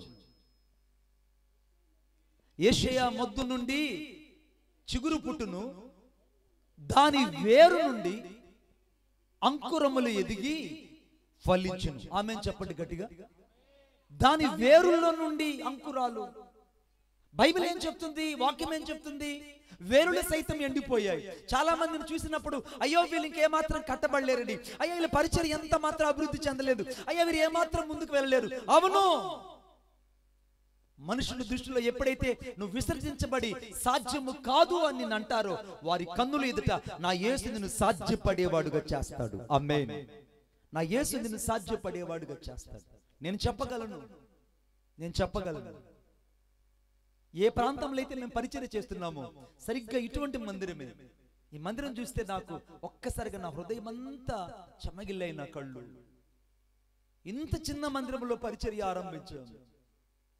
సరిగ్గా ఇప్పుడు అదే ప్రదేశంలో దాదాపు 3 అంతస్తులు కలిగినటువంటి మందిరాన్ని దేవుడు ఇవ్వడమే కాకుండా ఉన్నతమైన పరిచయం ఇచ్చి 8 బ్రాంచ్ల సంఘాలు ఇచ్చి దేవుడు ఆయా ప్రదేశాల్లో మందిరాలు స్థిరపరిచి మహిమ కలిగిన పరిచర్య జరిగిస్తున్నాడే, ఆయనకు మాత్రమే మహిమయు ఘనతయు ప్రభావములు కలుగును గాక. ఓడిపోయావా? భయపడద్దు. నీ వేర్లు ఎవరికి కనపడకపోవచ్చు, నీ జీవితంలో ఆశలన్నీ అణగారిపోయి ఉండొచ్చు. నీ ఎండిపోయిన వేరులో నుండి, చీకిపోయిన మొద్దులో నుండి దేవుడు అంకురాలు పుట్టించగలడు. అంకురాలు పుట్టిస్తాడు. దేవుడిని మరలా నిన్ను చిగురింప చేస్తాడు. వేరులకు అంకురాలు వస్తే ఎలా ఉంటాయో నీకు అర్థం అవ్వాలంటే ఒకసారి మర్రి చెట్టు దగ్గరికి వెళ్ళి చూడు బిడ్డ. ఆ మర్రి చెట్టు వేళ్లు కింద పడిపోయి ఉంటాయి, ఆ ఊడలు కూడా మళ్ళా చిగురించడం ప్రారంభిస్తాయి. ఆమేన్. మర్రి చెట్టు కిందటువంటి వేరులు సైతం మరలా అంకురాలు పుట్టడం ప్రారంభిస్తాయి. ఓడిన జీవితంలో అంకురాలు పుట్టించగలిగిన సాధ్యం కలిగిన శక్తి ఎవరికి ఉందంటే యేసుకు మాత్రమే ఉంది. ఈ రాత్రి నువ్వు ఏమనుకుంటున్నావు యేసు ప్రభువుని గురించి? ఈ రాత్రి దేవుని శక్తిని నువ్వు ఎలాగ అంచనా వేయగలుగుతున్నావు? దేవుని యొక్క ప్రేమను నువ్వు అనేక సార్లు తిరస్కరించి వెళ్ళిపోతున్నావు. దేవుని ప్రేమను అర్థం చేసుకోలేకపోతున్నావు. నీ కొరకే దేవుడు ఈ రాత్రి ఒక గొప్ప ద్వారాన్ని తెరిచి ఉన్నాడు. ఆమేన్. నా యేసు నీ కొరకు ఒక గొప్ప ద్వారాన్ని తెరిచాడు. ఆ ద్వారం ఏంటో తెలుసా? నీవు రక్షించబడాలని, నీవు మారు మనసు పొందాలని, ఎండిపోయిన నీ వేరు లాంటి బ్రతుకులో అంకురాలు పుట్టించి నిన్ను వృక్షములాగా దేవుడు మార్చాలన్నది యేసయ్య ఉద్దేశం. ఆయన ఉద్దేశం ఈ రాత్రి తిరిగి మరలా నువ్వు బ్రతకాలన్నది ఆయన ఉద్దేశం. బ్రతకాలన్నది ఆయన ఉద్దేశం. ఒకరోజు నేను ఒక ప్రాంతానికి వెళ్ళాను. ఆ ప్రాంతంలో నేను సువార్తకు వెళ్ళి సువార్తకు తిరిగి వస్తూ ఉంటే, నేను దాదాపు ఒక 19 సంవత్సరాలుగా కుష్ఠరోగుల మధ్య సేవ చేస్తున్నా. ఇప్పటికి కూడా స్టిల్ నౌ, ఈ రోజు కూడా అక్కడ వాళ్ళ మధ్య సేవ చేస్తున్నా. ఆ కుష్ఠరోగుల మధ్య నేను సేవ చేస్తుంటే దాదాపు ఒక 800 మంది కుటుంబాలు ఉంటాయి. అందరూ కుష్ఠరోగులే. లైవ్ లో వాళ్ళు వాక్యం వింటున్నారు. అందరూ కుష్ఠరోగులే. వాళ్ళందరూ తోపుడు బళ్ళ మీద కర్రలతో అలాగనే చిన్న చిన్న చక్రాల కుర్చీలతో నెట్టుకుంటూ వాళ్ళు మందిరానికి వస్తారు. అనేక మంది యేసుక్రీస్తు ప్రభువుని నమ్ముకున్నారు, ముస్లిమ్స్ నమ్ముకున్నారు. సరే, ఒక రోజున కూటమంతా అయిపోయింది. ఆ కూటమి అయిపోతానే ఆ పాస్టర్ గారు, ఆయన పేరు ప్రభుకుమార్ గారు, నాకెంతో ఇష్టమైన దైవజనులు. ఆయనకు ఒక కళ్ళు లేవు, పూర్తిగా కళ్ళు పోయాయి. ఒక కాలు యాంప్లిట్యూడ్ చేసేసారు, ఒక కాలు పూర్తిగా తీసేశారు షుగర్ ఎక్కువ అవ్వడం వల్ల. చేతులంతా కుష్ఠరోగం. భార్య పద్మమ్మ కూడా కుష్ఠరోగమే, పాస్టరమ్మ గారు కూడా. వాళ్ళు నేను తల్లిదండ్రులుగా నేను దత్తత తీసుకొని దాదాపు వారిని కడ వరకు నేను మంచి మనస్సాక్షి కలిగి చెప్పగలను, వారిని అంతగా నేను చూసుకున్నాను. ఐ లవ్ మై పేరెంట్స్, అంతగా నేను వాళ్ళని చూసుకున్నాను. దైవ సేవకులను. ఆ సేవకుడు ఒక రోజున ఇలాగనే కూటం జరుగుతూ ఉంది. ఆ యొక్క వేదిక మీద కూర్చొని ఉన్నాడు.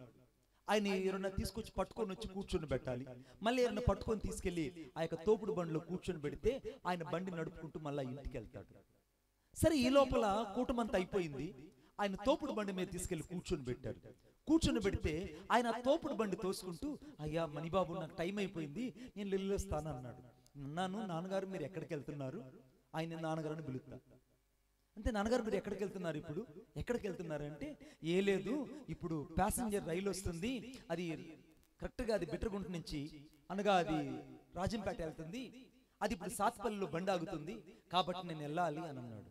బండి వస్తే నీకేంటి అని అంటే, లేదయ్యా నా దగ్గర కొన్ని కరపత్రికలు ఉన్నాయి, నాకు ఒక అలవాటు ఉంది, ప్రతిరోజు ఆ ప్యాసింజర్ వచ్చే టయానికి ఆ యొక్క రైల్వే స్టేషన్ గుమ్మం దగ్గర నేను కూర్చుంటాను, వచ్చి పోయే వాళ్ళకి నేను స్వార్థ కరపత్రికలు ఇస్తాను. కనీసం నేను ఒక రోజుకి 3 ప్యాసింజర్ బండ్లు వస్తే 3 ప్యాసింజర్ బండ్లకి నేను తోపుడు బండ్లో వెళ్ళి స్వార్థ అందించే అలవాటు నాకు ఉంది, నేను తొందరగా వెళ్ళాలి, బండి వచ్చే టైం అయింది అన్నాడు. ఆమేన్. ఈ లోపల నేను అన్నాను, నాన్న ఇప్పుడు దాకా మీరు ఆరాధన చూసుకున్నారు, ఆరాధన 1 గంటకి అయ్యింది, ఏదన్నా తినిపోకూడదు అంటే, అమ్మో మరి పైటాల బండి అంటే, ఖచ్చితంగా మా భాషలో పైటాల బండి అంటే మధ్యాహ్నానికి వేళకి బండి వచ్చేస్తుంది, ఆ బండి వచ్చి వెళ్ళిపోయిందంటే ఇక 3 గంటల దాకా ఏ ప్యాసింజర్ రాదు, అప్పుడు దాకా పరిచర్య నిరర్ధకం అయిపోతుంది, కాబట్టి నేను వెళ్ళాలని ఆ బండి తోసుకుని వెళ్తున్నాడు. నేను వెంటనే మనస్సాక్షి అంగీకరించక, నాకు భయం వేసి సిగ్గు కలిగి ఆయన తోపుడు బండి తోసుకుంటూ రైల్వే స్టేషన్కి వెళ్ళాను. రైల్వే స్టేషన్కి ఆ యొక్క కాలనీకి ఎంత దూరం ఉందో తెలుసా అండి? దాదాపు 4 కిలోమీటర్లు ఉంది. ఆమేన్. ఆ రోజైతే నేను తోసాను అమ్మగారు, కానీ ఆ పాస్టర్ గారు తన జీవిత కాలంలో సగభాగం ఆ తోపుడు మీద తనే తోసుకుంటూ వెళ్ళి సువార్త పరిచర్య చేశాడు. సువార్త పరిచర్య చేశాడు. బండి వచ్చి ఆగింది. నా తోపుడు బండి దిగి, ఒక కాలు మాత్రమే ఉంది, కళ్ళు లేవు.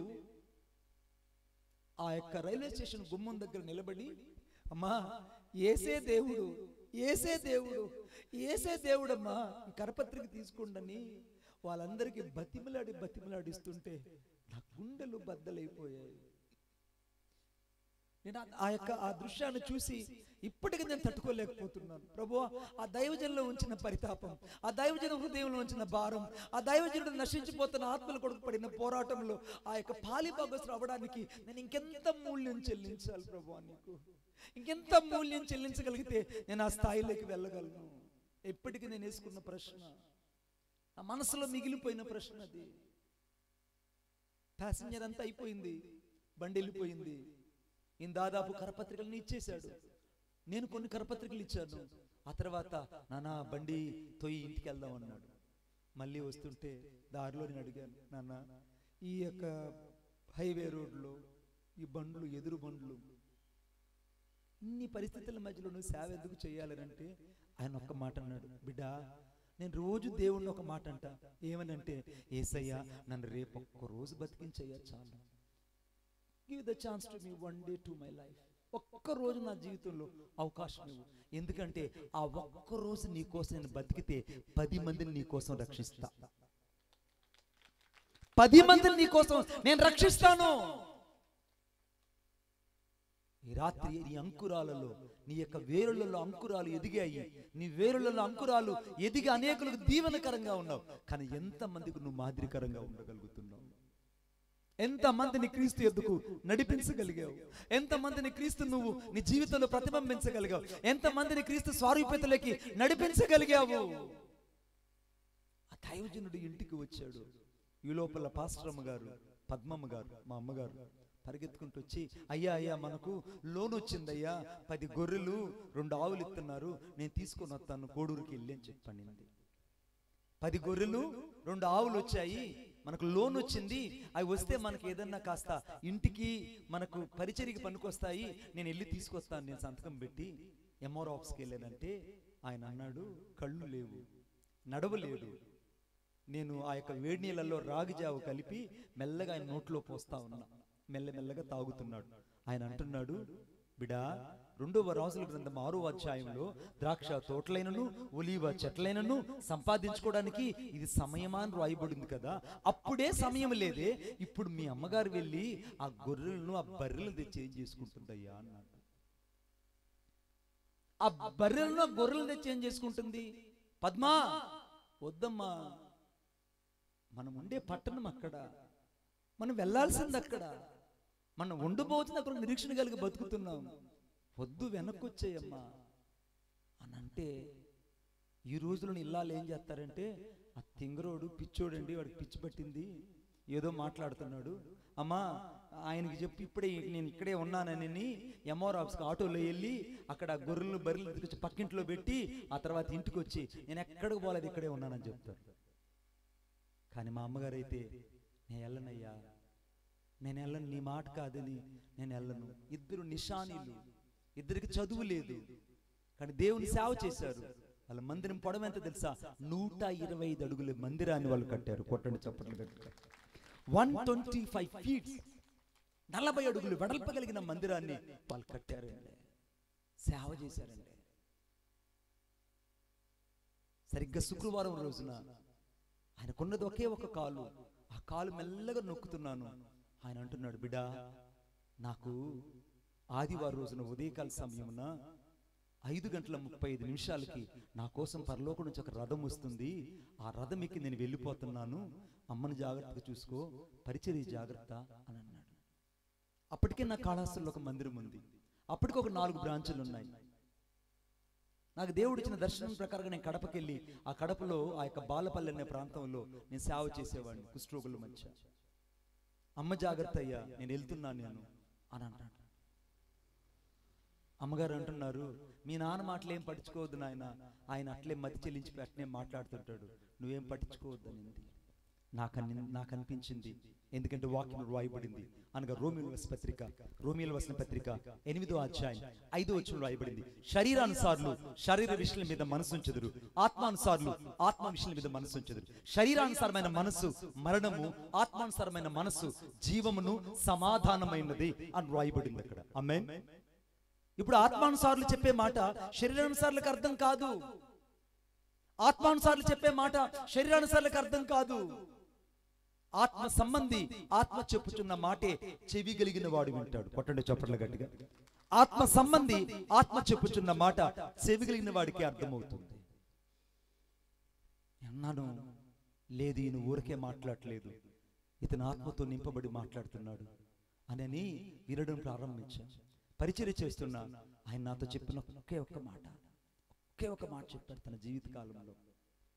హెస్కేలు గ్రంథం 2వ అధ్యాయం 1-2 వచనం రాయబడింది, నరపుత్రుడా, నువ్వు లేచి చక్కగా నిలబడుము, నేను నీతో మాట్లాడుతున్నా. నాతో చెప్పిన మాట, దైవం చెప్పిన మాట చేసిన, బిడా, నువ్వు బతికినంత కాలం చక్కగా నిలబడు, just stand for the lord as the integrity. నువ్వు యథార్థంగా నిలబడు చాలంతే. నువ్వు వెళ్ళే ఊరు చిన్నదా పెద్దదా, అది చిన్న ప్రాంతమా పెద్ద ప్రాంతం అని ఎప్పుడు ఆలోచించుకో. నువ్వు చేసే పని నమ్మకంగా చెయ్యి, నువ్వు కన్నీటితో విత్తు, సంతోషగానంతో పనుకొస్తావు. నువ్వు చేయగలిగింది చెయ్యి, మిగిలిన పని దేవుడు చేస్తాడు. ఆయన నాతో చెప్పిన ఆ మాటను భద్రపరుచుకున్నాను. ఆ రోజు పరిచర్య చేశాను. శుక్రవారం రోజు మళ్ళా నేను బయలుదేరి కడప నుంచి కాళహస్తి వచ్చేసాను. శనివారం అయిపోయింది. ఆదివారం రోజు ఉదయకాల సమయం బలిపీఠం దగ్గర కుడి వైపున నేను మోకరించి ప్రార్థన చేసుకుంటున్నా వేకువజామున ధ్యానంలో. సరిగ్గా ల్యాండ్ ఫోన్ మోగుతూ ఉంది. అప్పుడు ల్యాండ్ ఫోన్లు ఉన్నాయి. ల్యాండ్ ఫోన్ మోగుతుంది. వెంటనే ల్యాండ్ ఫోన్ తీసుకొని, హలో ఎవరండి అని అంటుంటే మా అమ్మగారు, పాస్టర్ అమ్మగారు ఏడుస్తున్నారు. బిడ్డా, అయ్యి చచ్చిపోయాడయ్యా, అయ్యి కరెక్ట్గా 5:30 వెళ్ళిపోయాడయ్యా, నువ్వు రాయ్యా, ఈరోజు భూస్థాపన చెయ్యాలి, నువ్వు రాయ్యా అని చెప్పింది. దైవజనురాలా, నువ్వు ఎక్కడున్నావు నాకు తెలియదు, కానీ ఆ దైవజనుడు సమయాన్ని తారీఖును అంత సరిగ్గా చెప్పి మహిమలోకి వెళ్ళిపోయాడు. మన నిషాని చదువు లేదు, స్కాలర్ లేదు, తన పెద్ద పెద్ద డిగ్రీలు తన పేరు ముందు లేవు. దేవుని కొరకు నమ్మకంగా బ్రతికినందున, ఎందుకంటే వాక్యంలో రాయబడినట్టు మత్తయి సువార్త 5వ అధ్యాయం 8వ వచనంలో హృదయ శుద్ధి గల వారు ధన్యులు, వారు దేవుని చూచుదురని రాయబడింది. హృదయంలో శుద్ధత కలిగి తన జీవితకాలంలో బ్రతికాడు. తన మరణం ఎప్పుడో, తన పోకడు ఎప్పుడో తను గ్రహించగలిగాడు. తన జీవితం యొక్క అంకురం ఏంటో తను తెలుసుకోగలిగాడు. తన ముగింపు ఎలా ఉంటుందో, తన మహిమ కలిగిన జీవితంలో ముగింపు యొక్క మహిమ ఎలా ఉంటుందో తను గుర్తించి సమయాన్ని, తారీఖుని చెప్పి మహిమలోకి వెళ్ళాడు. ఎప్పటికీ నాలో మిగిలిపోయిన ప్రశ్న అంటే తెలుసా, నేను అలాగ చెప్పి మహిమలోకి వెళ్ళగలనా? మనం అలాగ చెప్పి వెళ్ళగలమా బిడ్డ? అటువంటి పరిచర్యలోకి వెళ్ళగలమా? అటువంటి దైవికమైన శక్తిని, ఆ యొక్క స్థాయిని, ఆ యొక్క తారా స్థాయిలో వెలువడి దేవుని కొరకు ప్రజ్వలించగలమా? అయితే ఎక్కడో నీ జీవితంలో నరకబడి ఉన్నావు, ఏదో బలహీనతలో నరకబడి ఉన్నావు. ఎప్పటికీ నేను వేసుకున్న ప్రశ్న, ఆ దైవజనులాగా సమయాన్ని, తారీఖుని చెప్పి మహిమలోకి వెళ్ళగలమా?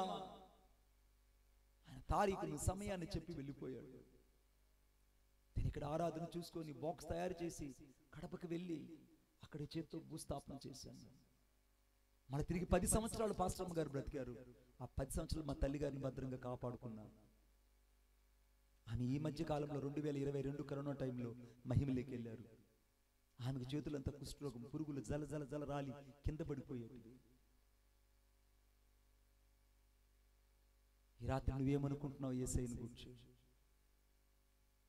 వేరులలో అంకురాలు పుట్టించగలిగిన దేవుడు నా దేవుడు. ఈ రాత్రి నీ జీవితం అంతా అంకురంలాగా మిగిలిపోయి ఉండొచ్చు. ఈ రాత్రి నీ జీవితం అంతా ఒక వేరులాగా మిగిలిపోయి ఉండొచ్చు. ఈ రాత్రి నీ జీవితం అంతా ఒక మొద్దులాగా మిగిలిపోయి ఉండొచ్చు. ఒకవేళ నీ బలహీనతల మధ్యలో అనేక సార్లు నువ్వు చీకిన జీవితాన్ని బతుకుండొచ్చు. ఎక్కడ నువ్వు కోల్పోయావో, ఎక్కడ నువ్వు సాక్ష్యాన్ని కోల్పోయావో, ఎక్కడ నువ్వు రక్షణ కోల్పోయావో, అక్కడ నా యేసు ఈ రోజు నిన్ను చిగురింప చేయడమే కాకుండా అంకురాలు పుట్టించి నిన్ను ఆశీర్వదించబోతున్నాడు. కొట్టండి చప్పట్లు గట్టిగా. అంకురాలు పుట్టించి నిన్ను దీవించబోతున్నాడు. అందుకే వాక్యం రాయబడింది. దయచేసి నాతో పాటు చూడండి. యోబు గ్రంథము 14వ అధ్యాయం 9వ వచనం. యోబు గ్రంథము 14వ అధ్యాయం 9వ వచనం. నీటి వాసన మాత్రము చేత అది చిగుర్చును, లేత మొక్కల వలె అది కొమ్మలు వేయును. నీటి వాసన మాత్రము చేత అది చిగుర్చును. ఈ రాత్రి నీరు అనగా పరిశుద్ధాత్మ శక్తి, నీరు అనగా దేవుని వాక్యము. నీరు దేనికి సాదృశ్యం అంటే బైబిల్ గ్రంథములో అనగా వాక్యమునకు నీరు పరిశుద్ధాత్మ దేవునికి సాదృశ్యం. ఈ రాత్రి పరిశుద్ధాత్మ దేవుని యొక్క వాసన చేత, రక్షణ అనే వాసన చేత, క్రీస్తు అనే వాక్యము చేత ఈ రాత్రి మరలా నీవు నీటి వాసన చేత ఆ యొక్క నరకబడిన మొద్దు ఎలాగా చిగురిస్తుందో ఈ రాత్రి నరకబడిన జీవితాలు తిరిగి మళ్ళా రక్షణ లేక రాబోతున్నాయి. కొట్టండి చప్పట్లు. యేసు నిన్ను రక్షణలోకి తీసుకురాబోతున్నాడు. యేసు నిన్ను రక్షణలోకి స్థిరపరచబోతున్నాడు. కోల్పోయిన నీ సాక్ష్యాన్ని, కోల్పోయిన నీ జీవితాన్ని దేవుడు కట్టబోతున్నాడు. అదే మందిరంలో ఇలాగ ప్రార్థన జరుగుతూ ఉంది. బింకంలాడే నాలుక దేవుడు కోసివేస్తాడు. అబద్ధం చెప్పే నాలుకను దేవుడు కోసిస్తాడు, తీసేస్తాడు. ఆ కుష్ఠరోగి నా దగ్గరకు వచ్చి, ఆయన పేరు ధనంజయల్ రెడ్డి. ఆయన నా దగ్గరకు వచ్చి, మణిబాబు గారు మా ఆవిడ, మేమిద్దరం భిక్షాటన చేసేవాళ్ళం. ఆ భిక్షాటనలో నా భార్య ప్రాణాలు కోల్పోయింది, లారీ యాక్సిడెంట్లో ప్రాణాలు కోల్పోయింది. దయచేసి నా 2 బిడ్డల కోసం నువ్వు ప్రార్థన చేయండి అన్నారు. ఆ 2 బిడ్డలు నా చేతికి తీసుకొచ్చి ఇచ్చినప్పుడు ఆ 2 బిడ్డల్ని నేను గట్టిగా హత్తుకొని ప్రార్థన చేస్తూ ఉన్నాను.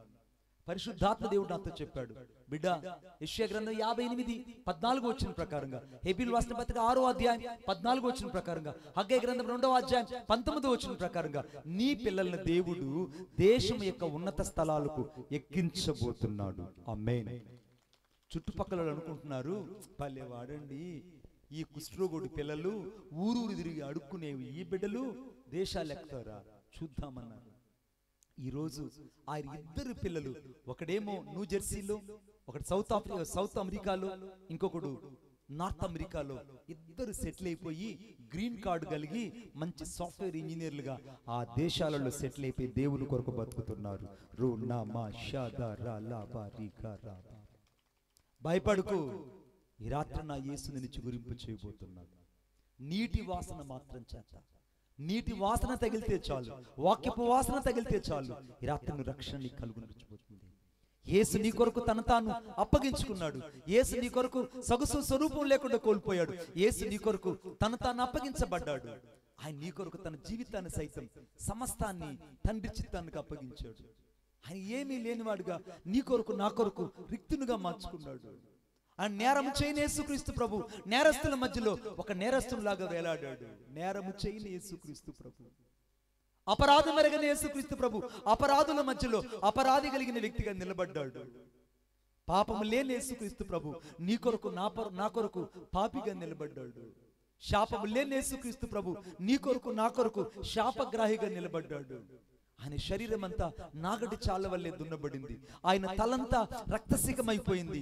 ఆయన యొక్క శరీరం అంతా కూడా నాగటి చాళ్ళ వల్లే దున్నబడినప్పుడు ఆయన వీపంతా చర్నాకోలు ఆ కొరడాతో శరీరం అంతా చీల్చబడింది. ఆయన ముఖం మీద 232 మంది రానువారు ఆయన ముఖం మీద ఉమ్మి వేశారు. అంతకంటే ఎక్కువగా దాదాపు 16 మంది సైనికులు ఆయన్ని నువ్వు ఎవరు కొట్టారో నేను ప్రవచించమని ఆయన పిడుగుతులు గుద్దారు, ముఖాన ఉమ్మి వేసి. నీ కొరకు యేసు ఇంతగా గాయపరచబడ్డాడు. యేసు నీ కొరకు సొగసు స్వరూపం లేకుండా సోలిపోయాడు. నీ కొరకు యేసుక్రీస్తు ప్రభు తను తాను సిలువకు అప్పగించుకున్నాడు. నీ కొరకు యేసుక్రీస్తు ప్రభు రిక్తునిగా మార్చబడ్డాడు. నీ కొరకు యేసుక్రీస్తు ప్రభు ఒక అనాథగా సిలువలో నీ కొరకై అభాగ్యులైన నిన్ను నన్ను ప్రేమించి భాగ్యవంతుడైన దేవుడు అభాగ్యుడుగా అక్కడ సిలువలో వేలాడాడు. కారణం నీకు రక్షణ దయచేయాలని, ఈ రాత్రి నీవు మారు మనసు పొందాలని, ఈ రాత్రి ఆ నిత్యత్వములకు నువ్వు ప్రవేశించాలని, ఈ రాత్రి నిజ రక్షకుడిని యేసుక్రీస్తు ప్రభు యొద్దకు నువ్వు వెళ్ళాలని దేవుని ఉద్దేశం. నీటి వాసన మాత్రం చేత ఆ యొక్క నరకబడిన మొద్దు ఏ రీతిగా చిగురించబడిందో ఈ వాక్యపు వాసన చేత ఈ రాత్రి నువ్వు చిగురించబడి తిరిగి మరలా కొమ్మలు వేయుదువు కాక, మరలా నువ్వు వృక్షములాగా ఆశీర్వదించబడుదువు గాక. ఈ రాత్రి నువ్వు ఒక దీవెనకరమైన జీవితాన్ని దీవించుదువు గాక. భయపడుకో.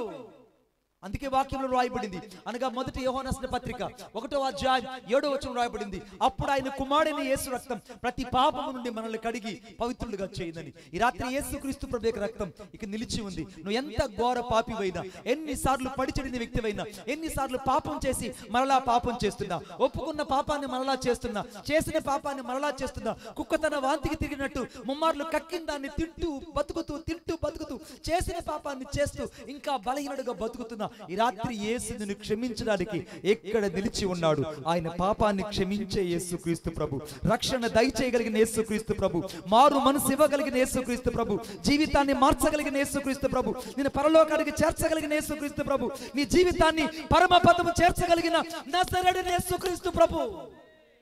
No one can like to him. He died on the cross for us. ఈ రాత్రి నేను ప్రకటిస్తున్న యేసుక్రీస్తు ప్రభు సిలువలో మాత్రమే లేడు, సిలువ తరువాత సజీవుడే ఈ రాత్రి మన మధ్య సంచరిస్తున్నాడు. కొట్టండి చప్పట్ల గట్టిగా, యేసు మన మధ్య సంచరిస్తున్నాడు. ఈ రాత్రి సజీవుడైన యేసును నేను ప్రకటించడానికి ఇక్కడ వచ్చాను. నరకబడిన జీవితాల్లో ఆయన సజీవమైన కృప చూపించాలని, చిగురింప చేయాలని ఈ రాత్రి దేవుని ఉద్దేశం. లేచి నిలబడదాం, లేచి నిలబడదాం, లేచి నిలబడదాం. జస్ట్ ఆకాశం అందరూ చేతులు పైకెద్దాం. ప్రభువా, ఈ రాత్రి నన్ను దర్శించు, నా జీవితాన్ని ఒక్కసారి నీ చేతులకు అప్పగిస్తున్నాను. అన్నయ్య, ప్రభువా నన్ను ఒక్కసారి దర్శించు. లోడ్, ప్రతి ఒక్కరు ఆకాశపు చేతులు పైకెత్తాం. ఏ ఒక్కరు కూడా మౌనంగా ఉండకండి. ప్రతి ఒక్కరు నోరు తెరిచి ప్రార్థన చేద్దాం. అన్నయ్య వస్తారు. ప్రతి ఒక్కరు ఆకాశపు చేతులు పైకెత్తాం. కళ్ళు మూసుకుంది. ఎవ్వరు కళ్ళు తెరవకండి. పరిస్థితుల వైపు చూడొద్దు, లోకం వైపు చూడొద్దు, పరిస్థితుల వైపు చూడొద్దు, యేసు వైపు చూడు. యేసయ్యా, ఈ రాత్రి నన్ను నీ రక్తంతో కడిగి పరిశుద్ధపరచండి. ఈ రాత్రి నన్ను నీ రక్తంతో కడిగి పరిశుద్ధపరచండి. ప్రభువా, నా ప్రతి పాపాన్ని ఎదుట ఒప్పుకొనుచున్నాను. నా హృదయంలో ప్రతి విధమైన పాపాన్ని ఎదుట ఒప్పుకొనుచున్నాను. ఈ రాత్రి నువ్వు ఎంత ఘోర పాపివైనా నిన్ను క్షమించడానికి యేసు ప్రభువుకు నిలిచి ఉన్నాడు. నువ్వు ఎంత ఘోర పాపివైనా నిన్ను క్షమించడానికి యేసుకు నిలిచి ఉన్నాడు. నీ పాపాన్ని క్షమించగలిగిన యేసు, నీ జీవితాన్ని మార్చగలిగిన యేసు, నీ బ్రతుకుని తిరిగి మనలా చిగురించగలిగిన యేసు ఇక నిలిచి ఉన్నాడు. యేసయ్యా, నీ రక్తంతో కడిగి పరిశుద్ధపరచు, నా బ్రతుకును మార్చయ్యా. ఈ రాత్రి నువ్వు నిరాశ నిస్పృహల మధ్య ఇక్కడికి వచ్చి ఉండొచ్చు. ఒకవేళ నీ జీవితంలో గొడ్డుబో జీవితాన్ని జీవిస్తూ అనేకులను పిల్లలు లేని తల్లిని, ఒకవేళ నీ జీవితంలో సంతతే లేదని, ఇంకా నీ జీవితంలో చిగురులే లేదని చాలా మందిని మోడు బారిన వ్యక్తిని పిలవచ్చు. కానీ మోడు బారిన నిన్ను ఈ రాత్రి దేవుడు చిగురింప చేయబోతున్నాడు. గొడ్డుబోతు అనిపించుకున్న నిన్ను దేవుడు చక్కనైనటువంటి ఇల్లాలుగా, ఒక ఇంటికి ఇల్లాలుగా, ఒక బిడ్డకు తల్లిగా నిన్ను దేవుడు చేయబోతున్నాడు. నీ ఒడిలో చక్కనైన కుమారుడు కుమార్తె ఉండబోతున్నారు. ఎప్పటిదాకా ఉద్యోగం లేక జీవితం అంతా నిరాశ నిస్పృహల మధ్యలో ఎన్ని ఇంచులకి వెళ్ళినా సమస్తము ఓడిపోయినట్టు కనబడిన నీవు, సమస్తము ఓడిపోయినట్టు కనబడిన నీవు, సమస్తము ఓడిపోయినట్టు కనబడిన నీవు ఈ రాత్రి తిరిగి మరలా నువ్వు జీవించబోతున్నావు. ఈ రాత్రి మరలా దేవుడు నిన్ను ఒక ఆశల సౌధంగా నిలపబోతున్నాడు. మరలా దేవుడిని జీవితాన్ని కట్టబోతున్నాడు. దేవుడు మరలా నీ జీవితాన్ని చిగురింప చేయబోతున్నాడు. యవనస్తుడా, ఎక్కడి నీ జీవితంలో సమస్తాన్ని కోల్పోయావో, ఎక్కడి నీ జీవితంలో సమస్తాన్ని కోల్పోయావో అక్కడ యేసు నిన్ను మరలా చిగురింప చేయబోతున్నాడు. ఎక్కడ నీ జీవితంలో ఓడిపోయినట్టు కనపడ్డావో, ఎన్ని ఇంటర్వ్యూలోకి వెళ్ళినా ఎక్కడ చూసినా ఓటమి నీ జీవితం చిరునామా అనుకోవచ్చు. కానీ నీ ఓటమి కలిగిన జీవితాన్ని దేవుడు విజయంగా మార్చబోతున్నాడు. నీ ఓడిపోయిన జీవితాన్ని దేవుడు తిరిగి మరలా జీవింప చేయబోతున్నాడు. పిల్లలు లేని నీ జీవితాన్ని దేవుడు ఆశీర్వాదపు స్థితిగా మార్చబోతున్నాడు. నిరీక్షణకు ఆధారమైన నీ జీవితాన్ని దేవుడు మరలా నిరీక్షణకు కర్తగా నీ జీవితం నిలిచి అద్భుతాలు చేయబోతున్నాడు. ఈ రాత్రి నీ యొక్క వేరులలో అంకురాలు పుట్టించగలడు. ఆకాశపు చేతుల పైకి ఒకసారి నాతో పాటు ప్రార్థన చెప్పండి. యేసయ్యా, యేసయ్యా. ఇంకా గట్టిగా వెనుకున్న వాళ్ళు, చివరిలో ఉన్నవాళ్ళు, యేసయ్యా, ఈ రాత్రి నా హృదయంలోనికి మిమ్ములను నా రక్షకుడుగా స్వీకరిస్తున్నాను. నా హృదయంలోనికి మిమ్ములను ఆహ్వానిస్తున్నాను. యేసుక్రీస్తు ప్రభువా, నా జీవితాన్ని మీకు అప్పగిస్తున్నాను. నీ రక్తము చేత నన్ను కడగండి, పరిశుద్ధపరచండి. యేసుక్రీస్తు నామములో నా ప్రతి పాపాన్ని నీ ఎదుట ఒప్పుకొనుచున్నాను. యేసుక్రీస్తు నామములో ప్రార్థించుచున్నాను తండ్రి, ఆమేన్. ఇప్పుడు ఎక్కడ నీకు అనారోగ్యం ఉందో అక్కడ నీ కుడి హస్తాన్ని ఉంచండి. ఎక్కడ నీకు అనారోగ్యం ఉందో అక్కడ నీ కుడి హస్తాన్ని ఉంచండి. ప్రభువా, ఎక్కడ నీకు అనారోగ్యం ఉందో, which the place you have some suffering to new the life, stretch your hand on this place. ఎక్కడ నీకు అనారోగ్యం ఉంది అక్కడ నీ కుడి హస్తాన్ని ఉంచండి. ఎక్కడ నీకు అనారోగ్యం ఉంది అక్కడ నీ కుడి హస్తాన్ని ఉంచండి. ప్రభువా, నీ రక్తంతో నీ బిడ్డలు కడగండి, నీ రక్తంతో కడగండి. ప్రభువా, నీకు వందనాలు చెల్లిస్తున్నాను. యేసుక్రీస్తు నామములో ప్రార్థిస్తున్నాను. యేసుక్రీస్తు నామములో ప్రార్థిస్తున్నాను. యెషయా గ్రంథం 53:5 ప్రకారంగా నీవు పొందిన గాయాలను స్వస్థత నీ బిడ్డలకు దయచేయమని ప్రార్థిస్తున్నాను. నజరేయుడైన యేసుక్రీస్తు నామములో తండ్రి, మత్తయి 8:17 ప్రకారంగా నీవు పొందిన గాయాలను పరిపూర్ణమైన స్వస్థత ఇప్పుడే నీ ప్రజలకు దయచేయమని ప్రార్థన చేస్తున్నాను. యేసుక్రీస్తు నామములో ప్రభువా, నీ బిడ్డలకు ఇప్పుడే దైవికమైన స్వస్థత కలుగును గాక. మొదటి పేతురు రాసిన పత్రిక 2:23 ప్రకారంగా ఈ రాత్రి సంపూర్ణమైన స్వస్థత నీ బిడ్డలకు దయచేయమని ప్రార్థన చేస్తున్నాను. ఈ రాత్రి నీ బిడ్డలకు స్వస్థత, ఆరోగ్యము దయచేయండి ప్రభు. గర్భఫలం లేని బిడ్డలకు గర్భఫలం దయచేయండి. వ్యాధితో వచ్చిన వారికి ప్రభు ఈ రాత్రి విడుదల దయచేయండి. వ్యాధితో వచ్చిన వారికి విడుదల దయచేయండి. ఈ రాత్రి సంపూర్ణమైన విడుదల ప్రతి ఒక్కరికి అనుగ్రహించమని ప్రార్థిస్తున్నాను. గాయపడిన ప్రతి హృదయాన్ని బాగు చేయమని కోరుకుంటున్నాను. కోల్పోయిన సమస్తాన్ని తిరిగి నీ బిడ్డలకు దయచేయమని కోరుకుంటున్నాను. ఈ సంఘం యేసుక్రీస్తు నామములో ఆశీర్వదించబడును గాక. సేవకురాలు దీవించబడును గాక. ప్రభు, సేవకుడు దీవించబడును గాక. ఈ కుటుంబం ఆశీర్వదించబడును గాక. సంఘస్థులందరూ యేసుక్రీస్తు నామములో దీవించబడుదురు గాక. ప్రతి ఒక్కరిని దీవించమని ప్రార్థిస్తున్నాను. ఆశీర్వదించండి. ఈ గ్రామాన్ని దీవించండి. ఈ కుర్నూతల ప్రాంతం యేసుక్రీస్తు నామములో ఆశీర్వదించబడును గాక. మా ఈ గ్రామంలో ఉన్న ప్రతి ఒక్కరూ పేరు పేరు చొప్పున ఆశీర్వదించమని ప్రార్థిస్తున్నారు. పెద్దవారిని దీవించండి, పిల్లల్ని దీవించండి, వృద్ధుల్ని దీవించండి, నాయకుల్ని దీవించండి. ప్రతి ఒక్కరిని పేరు పేరు చొప్పున ఆశీర్వదించమని కోరుకుంటున్నాను. ఈ ప్రాంతంలో ప్రభువా, ఒక చిరునామా కలిగినటువంటి పరిచర్య ఈ పరిచర్య ద్వారా జరుగును గాక. అనేకులు రక్షించబడి ఈ మందిరములో చేర్చబడుదురు గాక. నూతన ఆత్మల చేత ఈ మందిరము నింపబడును గాక. సరిహద్దులు విశాలపరచబడును గాక. ఈ రాత్రి ఆత్మ సంబంధమైన ఆశీర్వాదం, పర సంబంధమైన ఆశీర్వాదం ఈ గ్రామానికి, ఈ పరిచర్యకు, ఈ ప్రాంత ప్రజలకు దయచేయమని నజరేయుడైన యేసయ్య శక్తి కలిగిన నామములో ప్రార్థన చేసి వేడుకొనుచున్నాను తండ్రి, ఆమేన్. చప్పట్లు కొట్టి యేసయ్యను మహింపరుద్దాం. దేవుడు ఈ రాత్రి దేవుడిచ్చిన గొప్ప ఆశీర్వాదపు కృపను బట్టి మనసారా చప్పట్లు కొట్టి యేసయ్యను స్తుతిద్దాం. ఇంకా గట్టిగా తండ్రి అనే దేవుని గట్టిగా చప్పట్లు కొట్టి మహింపరుద్దాం. మహిమ, ఘనత, ప్రభావం మీకే కలుగును గాక. నా ప్రియమైన వ్యక్తి, ఇప్పటి వరకు నా వెనుకుండి నిన్నటి నుంచి పడిన మానసికమైన వేదన నుంచి నాకు విడుదల దయచేసి నా పక్షంగా నిలబడి మమ్మల్ని బలపరిచి స్థిరపరిచి నడిపించిన నా ఏకైక ప్రియుడైనటువంటి పరిశుద్ధాత్మ దేవుని గట్టిగా చప్పట్లు కొట్టి మహింపరుద్దాం. హౌలా షాదా రా నామా దురాలాబా వీఖారాబా దురానాహా తెరేలేదు. Thank you Holy Spirit. మీ అందరికీ వందనాలు.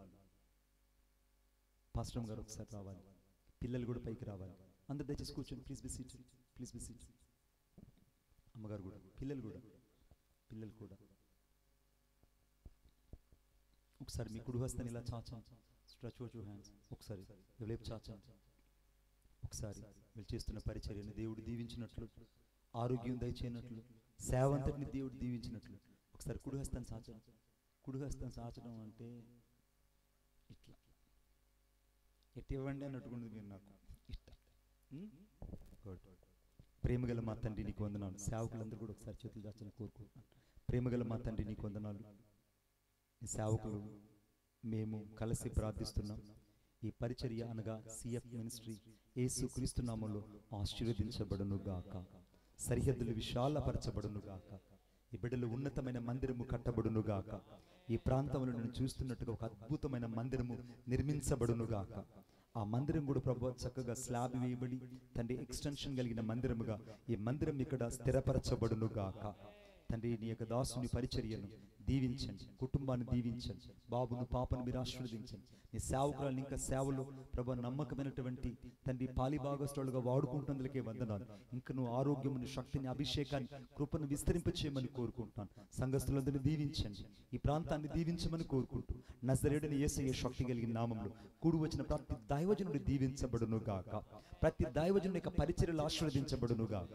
మీకే మహిమ, ఘనత, ప్రభావం చెల్లించుకుంటూ యేసుక్రీస్తు నామములో ప్రార్థన చేసి వేడుకొనుచున్నాను తండ్రి. ఆమేన్. చప్పట్లు కూడా వేసి మహిమపడుద్దాం. Thank you Lord. Praise Lord అమ్మగారు. ప్రైజ్ లార్డ్ అమ్మ. ఈరోజు చెప్పబడిన ఈ వాక్యం రేపటి రోజున డిస్ప్లే అవుతుంది.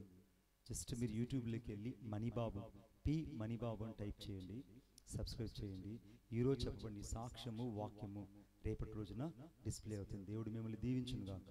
God bless you. సమయాన్ని నేను దైవజనునికి అప్పగిస్తున్నాను.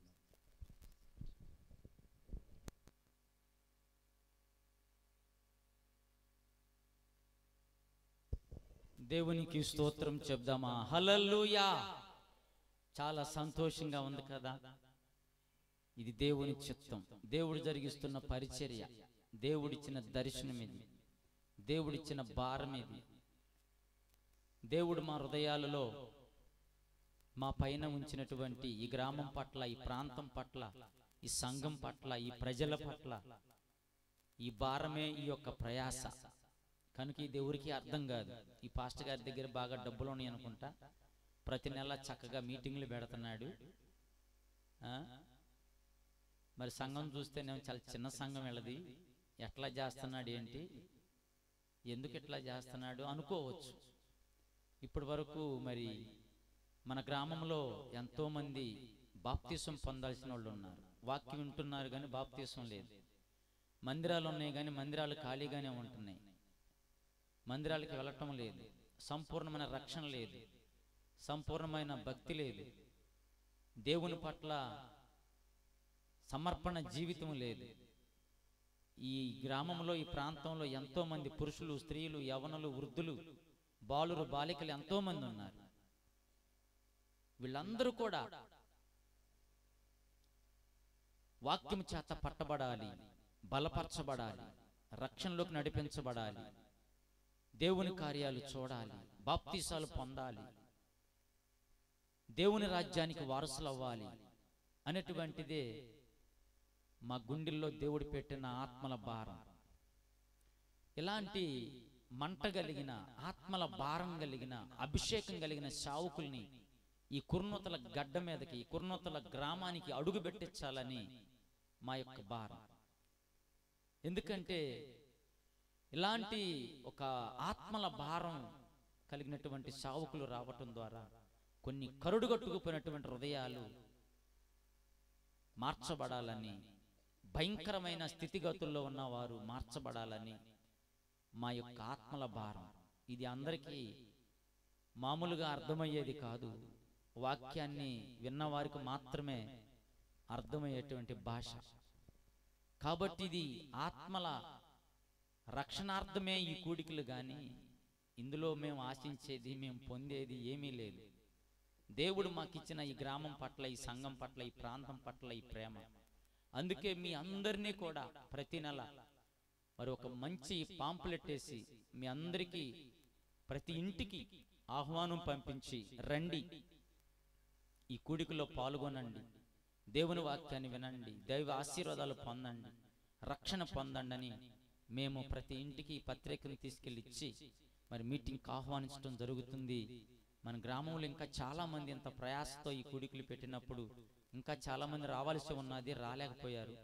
ఏది ఏమైనా దేవుని ప్రణాళికలో, ఉద్దేశంలో మీరు ఉన్నారు కనుక దేవుని ఆత్మ మిమ్మల్ని అందరినీ ఈ స్థలానికి తీసుకురావటం జరిగింది.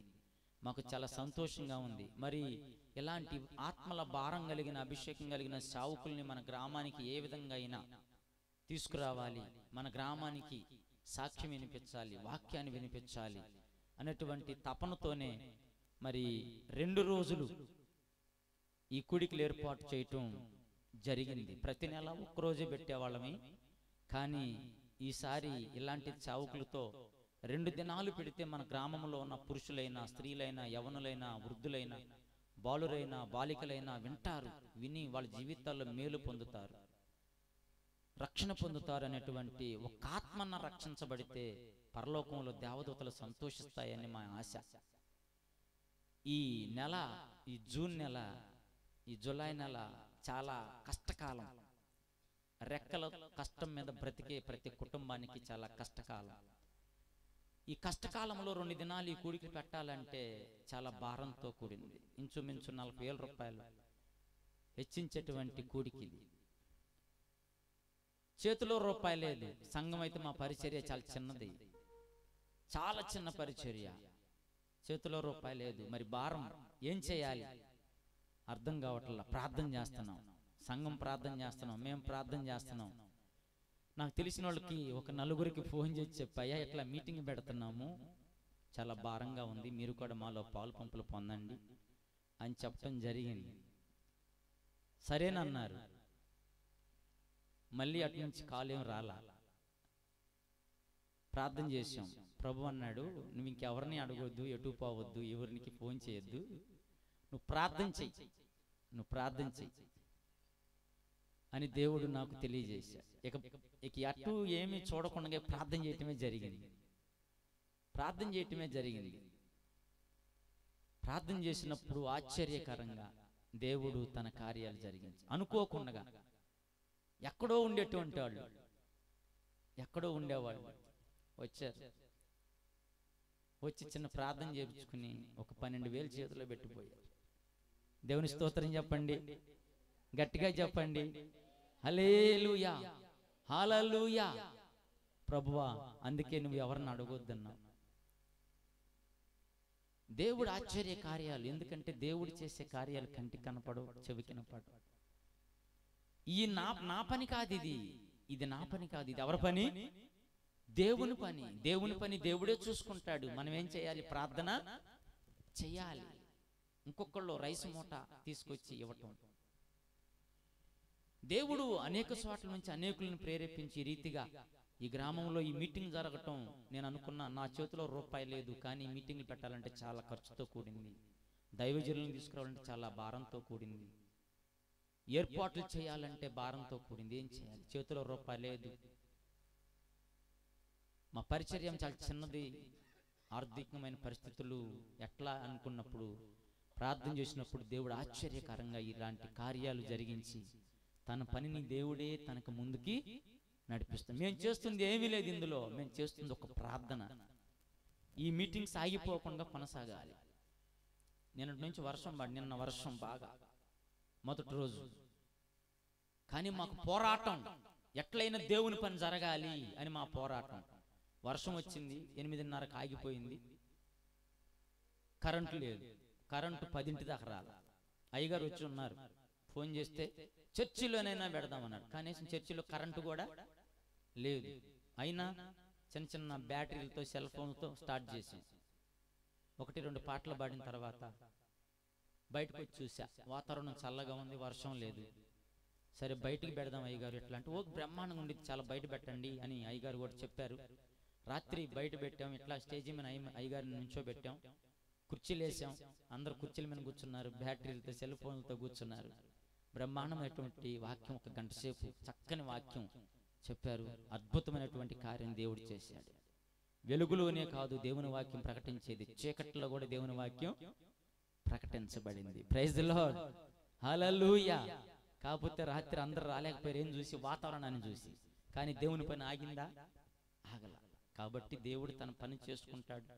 కాబట్టి ఇదంతా కూడా మన గ్రామానికి రక్షణార్థంగా ఉండాలి, మన గ్రామానికి దీవెనకరంగా ఉండాలి, మన గ్రామాన్ని దేవుడు దీవించాలి, మన గ్రామ ప్రజలను దేవుడు కాపాడాలి, మన గ్రామ ప్రజలను దేవుడు ఆశీర్వదించాలి. మన గ్రామంలోకి ఎలాంటి ఏమీ సమస్యలు తలెత్తకూడదని దేవుని హస్తం మన గ్రామం మీదకు చాపబడాలి. అందరూ క్షేమంగా ఉండాలి, అభివృద్ధి చెందాలి, దీవించబడాలి, దేవుని సన్నిధిలో జీవించాలి అనేటువంటి భారంతోనే ఈ కుడికి ఏర్పాటు చేయటం జరిగింది. మీరందరూ చక్కగా ఈరోజు చేరి కూడి ప్రభుని స్తుతించడానికి ఎంతగానో దేవుడు సహాయం చేశాడు. మరి రాత్రి కాల సమయంలో మరి మన్నవ గ్రామం నుంచి మరి అనేకులు వాహనాలు పెట్టుకుని వచ్చారు. మరి చవళ్ళమూడు నుంచి కూడా వాళ్ళ వాహనాన్ని పెట్టుకుని వద్దామని చూస్తే వర్షం పడే వరకు వాళ్ళు ఆగిపోయారు. ఇక గుంటూరు నుంచి అటు నుంచి ఇటు నుంచి చాలా మంది కొంతమంది వచ్చారు. దేవునికి స్తోత్రం, హల్లెలూయా. మంచిది ప్రభునందు ప్రియులారా. మరి రోజు మీరందరూ కూడా ఈ కొడుకులో ఉండటం మీకు ఎంతో ఆశీర్వాదకరం. దేవుని స్తోత్రం. కాబట్టి పరిచర్య నిమిత్తం మరి కానుక సమర్పణ చేసుకుందాం. ఒక పాట పాడుతూ ఉండగా ఆ తర్వాత ముగింపు ప్రార్థన, ఆశీర్వాదం. దైవజనులు అయ్యగారు మీ అందరికీ స్వస్థత ప్రార్థనలు చేస్తారు. అందరు మీకు ప్రార్థన చేయించుకోండి. అలాగే మీ కొరకు సంఘబిడ్డలు మంచి ఆహారాన్ని సిద్ధపరిచారు. ఎవరు కూడా తమ్ముళ్ళు, అన్నలు, సహోదరులు ఎవరు వెళ్ళొద్దు, అందరూ భోజనం చేసుకుని వెళ్ళాలని మనం చూస్తున్నాను. ఒక పాట పాడుతూ ఉండగా మరి మనం కానుక సమర్పణ చేసుకుందాం. దేవునికి స్తోత్రం. అరుణమ్మ వచ్చి కానుక సమర్పణ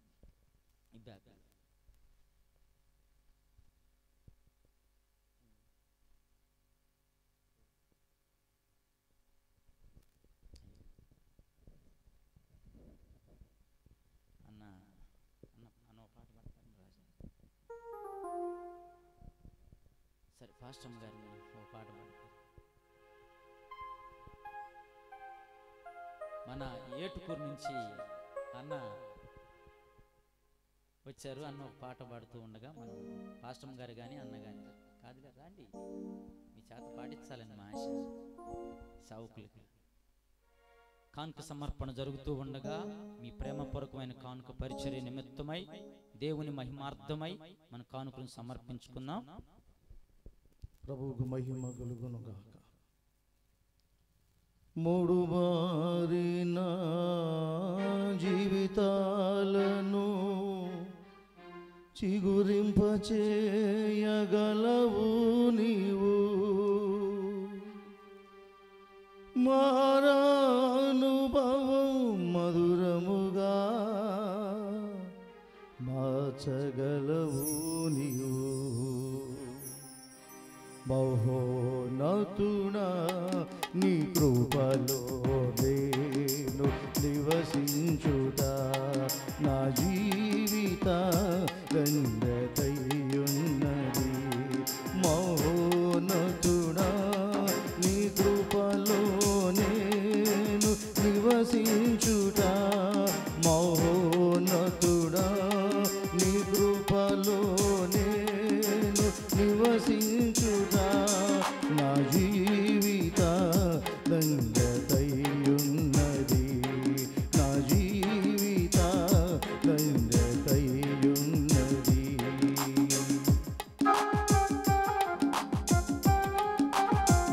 మీ హృదయపూర్వకమైన అర్పణలు దేవుని నామ మహిమార్థమై మనం ఆశీర్వాదాలు పొందుకొనడానికి ప్రభు పని నిత్యము కొనసాగించబడడానికి మీ అర్పణలు చెల్లించండి.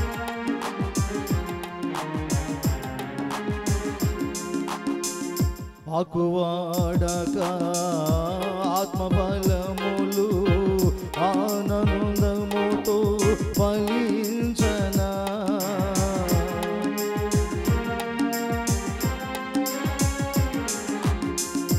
నాకు వాడక ఆత్మబలములు ఆనందముతో ఫలించనా జీవజలముల ఓటైనా నీవోరనను నాటితివా జీవజలముల ఓటైనా నీవోరనను నాటితివా మౌనతుడా నీ కృపలో నేను నివసించుదా నా జీవిత ధన్యతయున్నది మౌనతుడా నీ కృపలో నేను నివసించుదా మౌనతుడా నీ కృపలో నేను నివసించుదా నా జీవిత ధన్యతయున్నది నా జీవిత ధన్యతయున్నది నా జీవిత ధన్యతయున్నది. దేవునికి మహిమ కలుగునుగా. చక్కని పాట పాడి ప్రభును మహిమపరిచినటువంటి దైవ సేవకులు అన్నగారికి ప్రత్యేకమైన వందనాలు. ఈ సమయంలో ముగింపు ప్రార్థన ఆశీర్వాదాన్ని మనం తీసుకుందాం. మన మధ్యలో దైవ సేవకులు దేవానంద్ పాల్ గారు ఉన్నారు. గుంటూరు నుంచి వచ్చినటువంటి దైవ సేవకులు వారు ముగింపు ప్రార్థనలోకి మనల్ని నడిపిస్తారు. ఆశీర్వాదం దైవ సేవకులు మరి మణిబాబాయి గారు ఆశీర్వాదాన్ని ఇస్తారు. Praise the Lord. మన గ్రామం కొరకు, మన గ్రామ ప్రజల కొరకు, రక్షణ పొందాల్సిన వారి కొరకు, సంఘం కొరకు, కానుకల కొరకు ప్రార్థనలో నడిపిస్తారు. ప్రార్థన చేద్దాం. సర్వాధికారి కృపా కనికరము కలిగిన తండ్రి, మీ ఘనమైన శ్రేష్టమైన పరిశుద్ధ నామమును బట్టి మీకు స్తోత్రములు. మా ప్రభువా, ఈ రెండవ రాత్రి తండ్రి మరొకసారి మీ దాసులను మీరు నిలవబెట్టుకొని దూర ప్రాంతము నుంచి తీసుకొని వచ్చి ప్రభువా గ్రామమును, గ్రామ ప్రజలను, సంఘమును, సేవకులను దీవించబడినట్లుగా మీ కృపలో నాయనా మీ సర్వసత్యములు నడిపించబడినట్లుగా మీ దాసులను బలపరిచి మీరు మాట్లాడించిన ప్రతి మాటను బట్టి మీకు స్తోత్రాలు. మా ప్రభువా మీరు ఫలింప చేయండి. ప్రతి హృదయంలో మీ మాటలు మీరు స్థిరపరచమని ప్రార్థన చేస్తూ ఉన్నాం. తండ్రి మీకు వందనాలు. గ్రామాన్ని బట్టి మీకు వందనాలు. గ్రామ ప్రజలను బట్టి మీకు వందనాలు. ఈ గ్రామము నాయన ఆశీర్వదించబడాలి, దీవించబడాలి, బిడ్డలు రక్షించబడాలి. ప్రభువా మీ సన్నిధిలో సమకూర్చబడాలి, మీ రాజ్యము కొరకు సిద్ధపరచబడాలి. నాయన మీకు స్తోత్రాలయ్యా. మీ దాసులు ఈ ప్రాంతాన్ని ప్రేమించి నాయన మీ దాసులు పడుతున్న ప్రయాసను ప్రభువా మీరు నాయన ఫలభరితముగా మీరు మార్చమని ప్రార్థన చేస్తూ ఉన్నాం. గ్రామంలో గొప్ప కార్యాలు మీరు జరిగించండి నాయన. గ్రామ ప్రజలకు శాంతి, సమాధానము, ఆరోగ్యమును, ఆశీర్వాదమును, ఆత్మరక్షణ మీరు కలుగు చేయండి. వారి పనులు, ప్రయాణాలు, ఉద్యోగాలు, వ్యాపారాలలో, వ్యవసాయంలో ప్రభువా మీరు తోడుగా ఉండి ప్రతి కుటుంబము దీవెననొందునట్లుగా మీ కృప దయచేయండి. తండ్రి మీ స్తోత్రాలు. మీ దాసులు డేవిడ్ గారిని బట్టి మీకు వందనాలు.